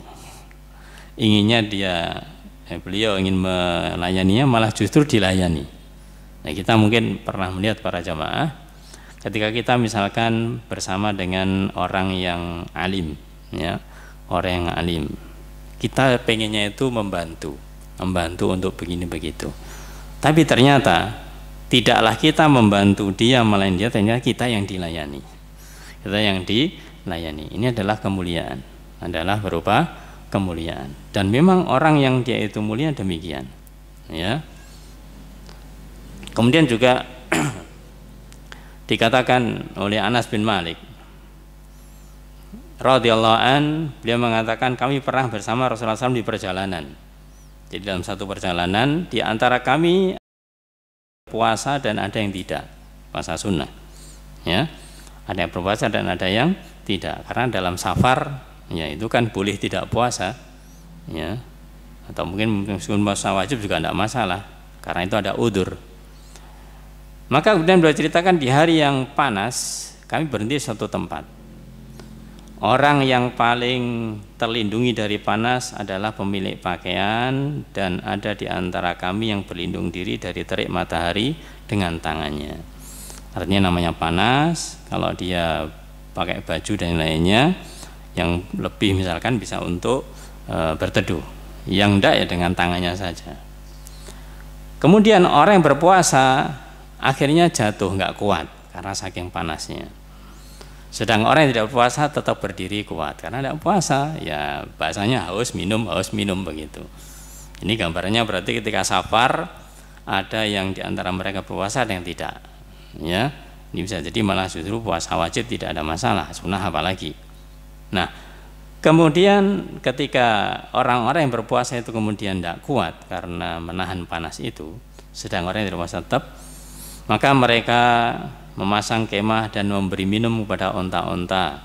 Jadi yang tidak puasa ini bebas untuk yaitu membuat kemah, kuat artinya. Nah, kemudian beri minum onta-ontanya. Maka Rasul kemudian bersabda, pada hari ini orang yang tidak berpuasa pergi dengan membawa pahala. Asalnya orang berpuasa kan lebih utama daripada yang tidak berpuasa. Tapi ketika dalam kondisi yang demikian itu, ternyata yang tidak berpuasa lebih utama karena menolong orang-orang yang berpuasa. Nah, ini kondisinya ya ikhwah azani sekolah, yaitu menunjukkan pertolongan. Jadi Allah senantiasa akan menolong hambanya selama hamba ini menolong saudaranya. Nah, faedah lain di sini ya ikhwah sekolah, ketika kita misalkan menginginkan pertolongan dari Allah Ta'ala, maka usahakan kita itu mencari peluang-peluang apa yang bisa kita tolong untuk saudara kita sesuai dengan kemampuan diri kita. Dan itulah poin yang terakhir kita sampaikan terkait dengan bagian ini. Insya Allah untuk penggalan hadis yang berikutnya itu akan kita sampaikan di waktu yang lainnya. Wallahu a'lam bishawab. Tapi kiranya mungkin materi kita sampaikan sampai di sini dulu. Semoga bermanfaat. Sebelum kita akhiri, kalau ada pertanyaan, tafadhol. Ada pertanyaan dari jamaah Ustadz. Nah, cuman agak panjang. Pertanyaannya, ada seorang fulanah masih muda, belum menikah, dilamar oleh seseorang ikhwan dengan status duda dengan beberapa anak. Si fulana ini berani maju karena merasa iba dengan anak-anak si ikhwan yang kurang terawat karena ibu mereka sudah meninggal, dan dengan niat menolong kesusahan seorang muslim lainnya. Karena barang siapa yang mengangkat kesusahan seorang muslim di dunia, maka Allah akan mengangkat kesusahannya di akhirat. Dan karena fulana juga ingin tenaga, waktu, pikiran dan masa mudanya bisa dihabiskan di jalan Allah, salah satunya dengan membantu si ikhwan merawat anak-anak tersebut. Siapa tahu anak-anak mereka suatu saat jadi anak yang bermanfaat untuk menegakkan agama Allah. Bagaimana dengan niatan tersebut, apakah diperbolehkan? Jelas itu adalah niatan yang baik, niatan yang baik karena ingin membantu. Ketika dia memiliki niatan yang baik, maka juga harus melihat kemampuan. Yang artinya kalau si fulanah ini dia memang sudah mengetahui kemampuan dirinya dan dia nanti akan melakukan satu aktivitas yang cukup berat dan dia sanggup untuk hal itu, maka tidak ada masalah baginya. Ini adalah justru plus. Artinya pada asalnya namanya orang menikah itu kan dia inginnya bagaimanakah dia itu bisa dengan suaminya untuk membina rumah tangga. Artinya ada jeda sebelum memiliki keturunan, memiliki anak, dia ada jeda bagaimanakah untuk katakanlah mensinkronkan sifat yang satu dengan yang lainnya. Tapi ketika ada seorang wanita, dia berani dan dia sanggup untuk kemudian menikah dengan seorang ikhwan yang sudah punya anak, maka dia memiliki nilai plusnya. Bagaimanakah ketika dia baru menikah nanti, itu kemudian dia harus langsung mengurusi anak. Ini adalah niat yang mulia, niat yang baik. Yang penting catatannya tadi, harus dia itu mengukur kemampuannya, dan lebih dari itu harus mempertebal kesabarannya, karena orang yang niat itu semuanya baik insya Allah. Orang ketika niat itu biasanya niat yang baik, ya. Tapi ketika sudah terjun ke lapangan, nah ini teruji niatnya masih tetap seperti itu ataukah tidak. Nah disinilah harus betul-betul niat ini betul-betul dikuatkan. Ketika nanti harus mengalami waktu sebagaimana niat yang dia miliki, dia harus sanggup untuk menghadapinya. Artinya butuh namanya kesabaran, ya. Meskipun pada asalnya niatnya adalah ikhlas, ya. Artinya kalau mau nikah harus ikhlas, ngurusi katakanlah anak gawan bahasanya itu juga harus ikhlas, itu jelas. Itu adalah satu yang jelas. Maka itu adalah niat yang baik, ya. Maka hendaklah betul-betul minta petunjuk Allah Ta'ala. Ya kalau memang belum menikah maka istikharah. Maka istikharah niatnya ini dimudahkan Allah ataukah tidak. Karena nanti tidak tahu apakah itu ternyata membawa kebaikan atau tidak tahu. Tapi selama itu pandangan kita baik, istikharah, kemudian dimudahkan Allah Ta'ala, insya Allah itu adalah lebih baik. Wallahu a'lam bishawab. Pertanyaan berikutnya Ustadz, Nanti nggih. Nggih, silakan. Yang di sini dulu apa? Di WA dulu, Mas. Oh nggih, di WA nggih, di WA. Si fulan hutang kepada kita namun diam saja seperti merasa tidak punya hutang. Sampai sebatas apa kita terus mengingatkan Ustadz? Apakah perlu kita sampaikan juga ke orang terdekatnya? Jika akhirnya kita niat sedekahkan dan ternyata akhirnya si fulan ini membayar, apakah kita bisa terima, Ustadz? Ya. Yang pertama, kalau ada orang itu dia hutang kemudian tidak merasa punya hutang, ini pertanyaannya dia lupa atau pura-pura lupa atau karena belum bisa bayar. Nah, alasannya kan macam-macam. Yang jelas kalau memang dia katakanlah lupa atau yang jelas belum bayar, ya kita boleh sebagai yang punya harta, maka kita mengingatkan kepada dia, bahwasanya kamu pernah hutang saya ini dan sudah sebagaimana perjanjian jatuh temponya hari ini atau waktu ini. Gimana? Sudah ada atau belum? Kembaliannya atau bayar hutangnya sudah ada belum? Memang harus diingatkan. Yang pertama harus diingatkan. Kalau misalkan dia itu tidak diingatkan, khawatirnya dia memang lupa. Ya, lupanya karena apa? Ya mungkin karena waktunya terlalu lama. Atau mungkin dia pindah suatu tempat sehingga tersibukkan dengan yang lain. Maka ini yang pertama, diingatkan. Yang kedua, kalau memang kondisinya tidak membayarnya itu bukan karena lupa, tapi karena memang tidak mampu, ya, tidak bisa, belum bisa, itu tadi kita berikan tenggang waktu lebih.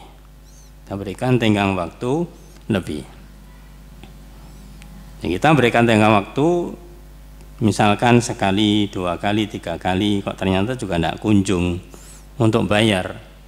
Nah, sepertinya ini dia tidak mampu memang, ya sudah. Kalau memang kita sudah niat untuk bersedekah, sampaikan.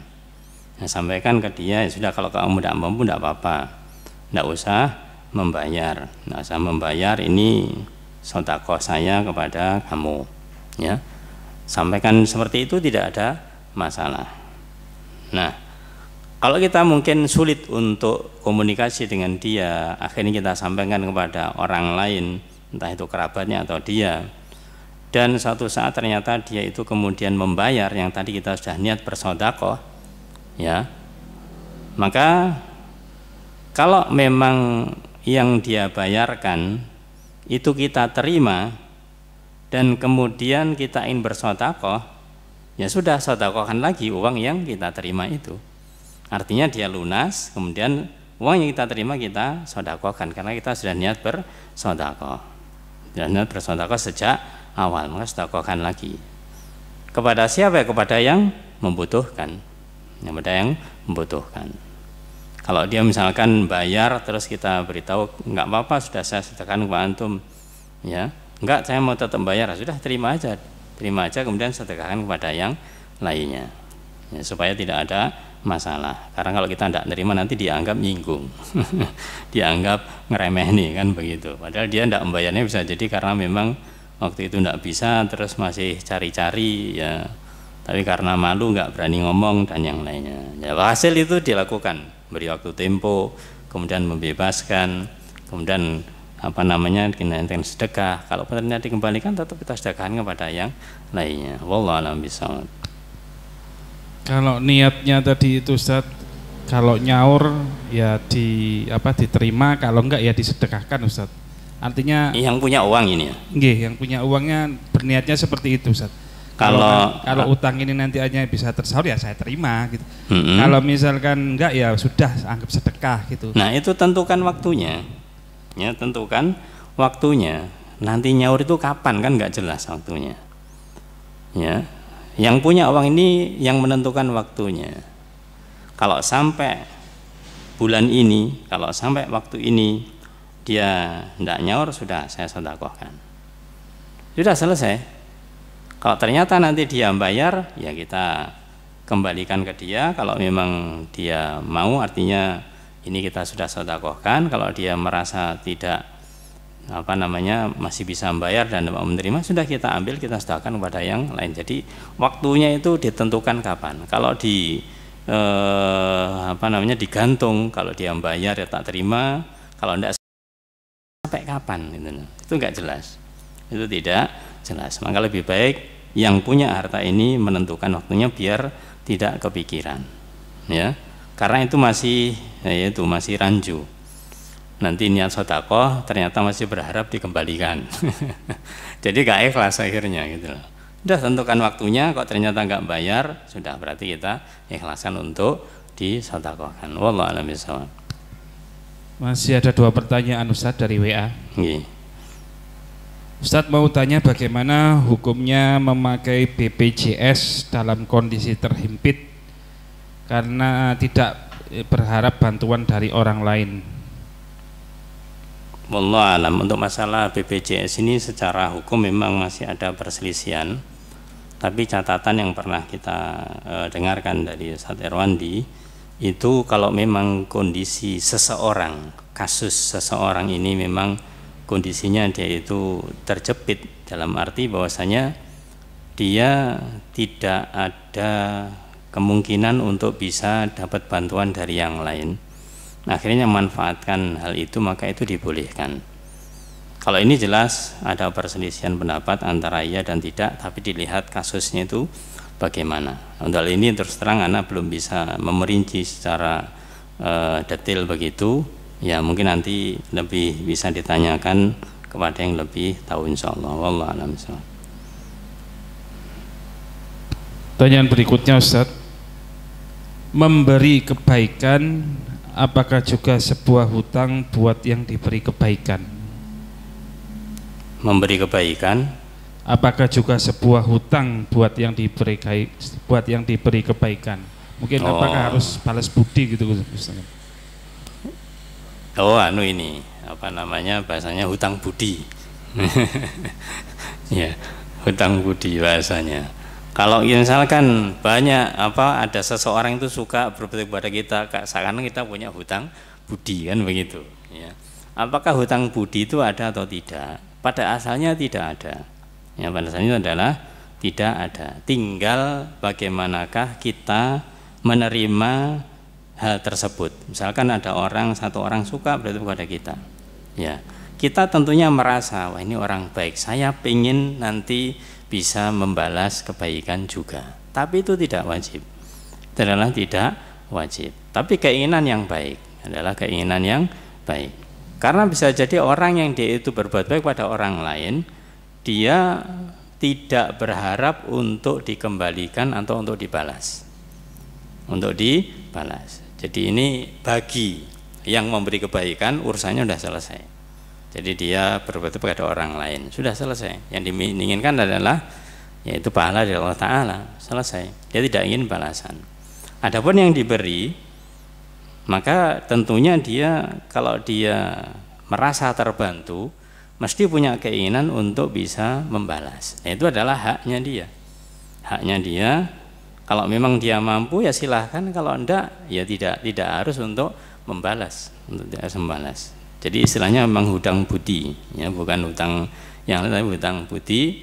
Maka sebenarnya itu bagus, baik dia itu yang memberikan atau yang diberi ini, dia melakukan dua-duanya bagus, punya niatan yang baik semua. Yang bantu jelas baik, yang dihutangi budi, dihutangi budi. Ini pun juga dia baik karena ingin membalas lagi atau ingin dia ganti untuk membantu.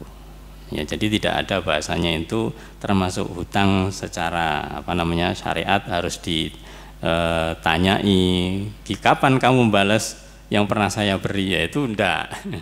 Berarti balasnya enggak ikhlas kalau gitu, berinya enggak ikhlas, nolongnya enggak ikhlas. Wallahu a'lam bishawab.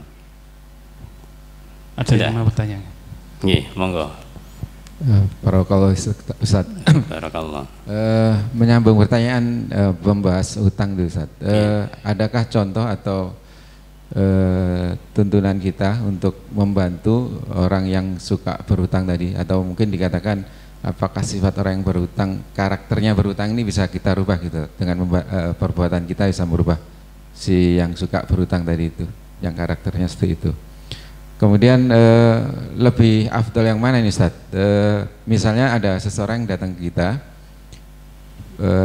berniat untuk berhutang, katakan misalnya saya berhutang 1 juta, kemudian dalam hati kita ini mungkin akan nggak balik ini, lebih baik saya akan kasih aja misalnya, oke ini ada uang tapi tidak 1 juta, mungkin ini sekedarnya saja membantu. Nah ini mana yang lebih afdal Ustaz? Nah, demikian jazakallahu khair Ustaz. Untuk yang kedua dulu ya. Yang kedua dulu, bahwasanya ada orang datang ke kita mau berhutang, katakanlah 1 juta, terus kita punya feeling atau bahkan punya informasi jelas kalau dia itu misalkan nanti membayarnya sulit. Kalau kita mau ngutangkan nanti kepikiran, ya nggak bayar. Kita ndak bantu juga kasihan, kadang kan begitu. Nah akhirnya kita berikan bahasanya sekedarnya, tidak sesuai dengan permintaannya. Maka itu ahsan, itu lebih baik seperti itu. Ya lebih baik seperti itu. Jadi misalkan dia mau utang 1 juta, kita punya uang katakanlah 100-200 ribu berikan. Sudah, kamu nggak usah utang, daripada kamu nanti punya tanggungan, dan saya juga ketika memberi pun juga kepikiran, lebih baik ini uang saya yang ada ini, ya kamu terima, kamu pakai untuk yang manfaat. Ini sudah lebih baik, demikian daripada kita ketika ada yang hutang seperti itu, untuk apa? Untuk ini, kira-kira kapan bayarnya, kira-kira ini benar itu, ya terus apa yang kamu miliki dan seterusnya. Artinya kita mau membantu dia itu akhirnya masih menanyai macam-macam begitu, tapi kita ragu sebenarnya, kita ragu untuk membantu. Kalau ragu ya sudah, nggak usah diperpanjang gitu loh. Kalau kita memang ingin membantu, misalkan dia hutang 1 juta, kita tahu orangnya ini agak sulit ya, tapi ya semoga nanti setelah saya hutangi ya dia nanti bisa lebih baik lah, nanti mungkin sambil saya ingatkan. Kalau kita punya niatan mau merelakan uang kita yang 1 juta, ya dihutangi oleh dia, dengan harapan dia nanti bisa katakanlah tidak mengulangi kebiasaannya seperti itu, ya silahkan, kita tidak ada masalah. Tapi kalau memang kita meragukan, nanti nggak balik-balik, ya sudah, kita punyanya 100 ribu, kemudian kita berikan kepada dia, maka itu lebih baik, Wallahu a'lam bishawab. Yang pertama tadi masalah apa? Oh, karakternya. Ya, memang ini sesuatu yang tidak mudah untuk bisa merubah karakter orang yang berhutang itu. Yang bisa merubah adalah dirinya sendiri, dan yang paling penting adalah ilmu. Karena orang itu tidak akan bisa berubah sifatnya yang buruk tanpa dia itu memahami keilmuannya. Ya, sebagaimana orang-orang yang baik, kenapa dia jadi orang baik? Karena tahu ilmunya. Kalau orang yang berbuat buruk karena dia tahu ilmunya, dia kalah dengan namanya hawa nafsu. Maka untuk merubah karakter seseorang itu, hendaklah dia itu banyak diberikan ilmu, dalam arti dia dinasehati ya untuk membaca ini, untuk belajar ini dan yang lainnya, ya. Bisa jadi kita kalau ingin mencobanya apakah karakternya ini dia berubah atau tidak, misalkan terkait dengan hutang tadi itu, kita semacam memberikan syarat. Ketika dia butuh uang misalkan 1 juta, kita niatnya ketika memberikan itu harapannya dia nanti bisa merubah karakternya, maka kita berikan syarat kepada dia, tak utangi, nanti kamu kalau waktunya hari ini ya datang di kajian, misalkan demikian, untuk ngetes dia apakah dia itu beneran ataukah tidak. Nah ketika sudah ada di kajian, apapun materinya, nggak harus masalah hutang dan yang lainnya. Intinya ketika misalkan dia datang, nanti dia, kalau kita sudah tahu dia datang, maka kita sampaikan kepada dia, ini penting, yang namanya ilmu itu penting. Nah, nanti kemudian kita beritahukan, mungkin kita punya semacam artikel atau apa tentang masalah hutang. Kalau dia sudah mengetahui dan dia mau belajar tentang masalah ilmu ini, insya Allah karakternya bisa berubah. Tapi kalau dia misalkan bahasanya, kebiasaannya tapi seperti itu dan tidak mau belajar, susah. Itu jelas susah. Ya, kita dapat informasi itu orang berhutang itu, yaitu tadi tuman itu.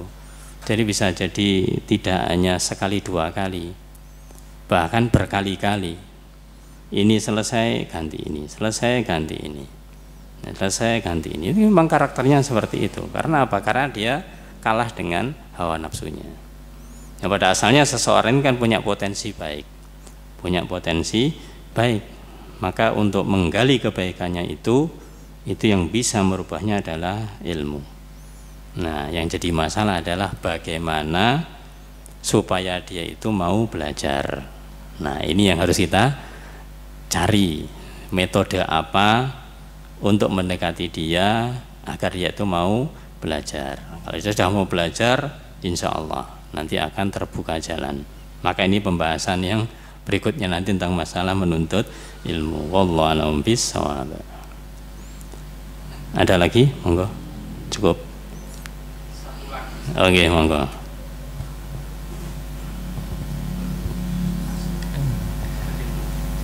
Mau tanya terkait hutang, Ustaz. Yeah.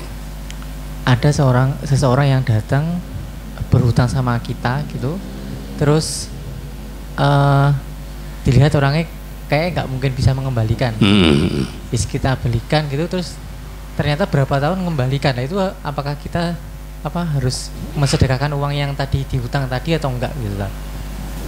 Awalnya ya nggak mungkin balik, ya pokoknya dikasih aja gitu aja. Ya, dikasih aja itu kita niatnya apa?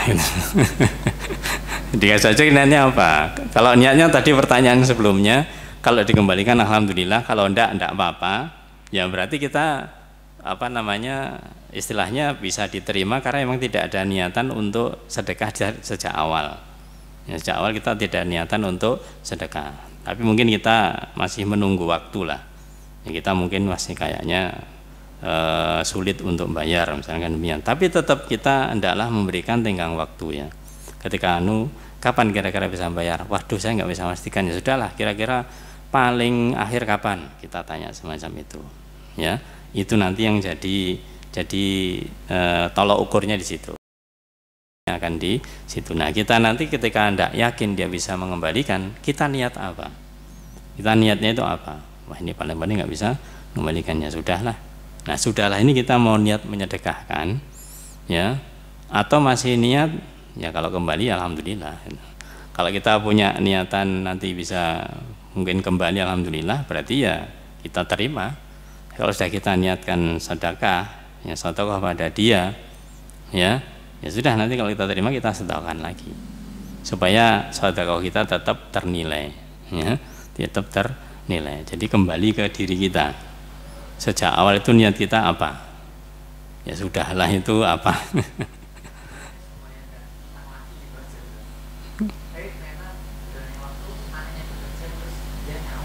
Oh gitu.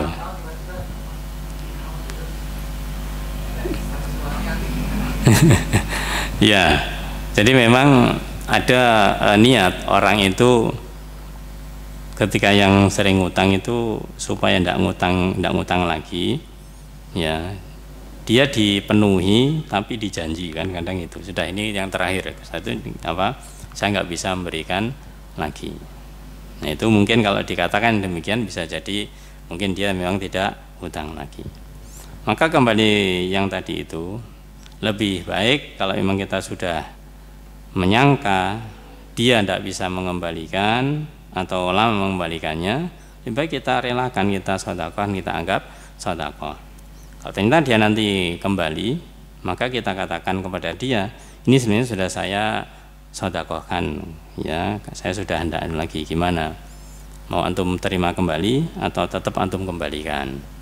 Kalau antum terima kembali ya sudah, berarti karena memang saya dulu sudah sodakoh. Nah, kalau misalkan antum tetap mau bayar, sudah tak terima, nanti berikan kepada yang lainnya supaya aman, kita sendiri juga tidak terbatalkan sodakoh kita karena kita menerima hal itu. Wallahu a'lam bishawab. Saya ingin menambahkan satu, Ustaz. Yeah. Yang tadi disebutkan kalau ingin bersedekah harus ditetapkan waktunya, Ustaz. Agar tidak menggantung. Yeah. Agar tidak menggantung. Kalau kita niatkan seperti ini, Ustaz, saya pinjamkan selama seumur hidup kamu, kalau sampai kamu meninggal belum nyawa, saya sedekahkan. Ya itu waktunya. Waktunya seumur hidup itu. Nah iya, jadi kan ada waktunya juga gitu loh.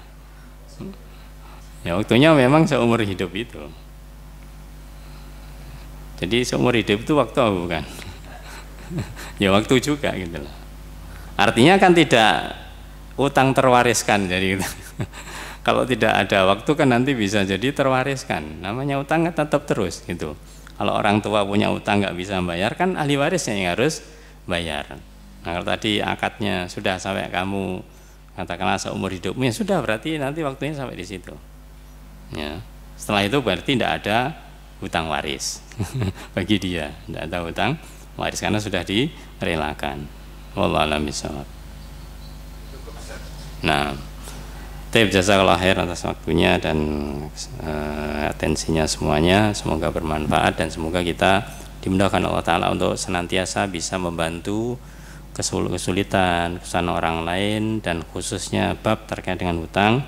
Kita berdoa kepada Allah Ta'ala agar dijauhkan dari lilitan hutang dan dijauhkan dari sifat untuk menjadi orang suka berhutang. Justru sebaliknya, adalah kita itu suka memberikan kemudahan, kesulitan bagi orang yang punya hutang. Semoga dimudahkan Allah Subhanahu wa Ta'ala. Amin ya rabbal alamin. Allah a'lam bishawab. Kita cukupkan dengan kafaratul majlis. Subhanakallahumma hamdika asyhadu an la ilaha illa anta astaghfiruka wa atubu ilaik. Assalamualaikum warahmatullahi wabarakatuh.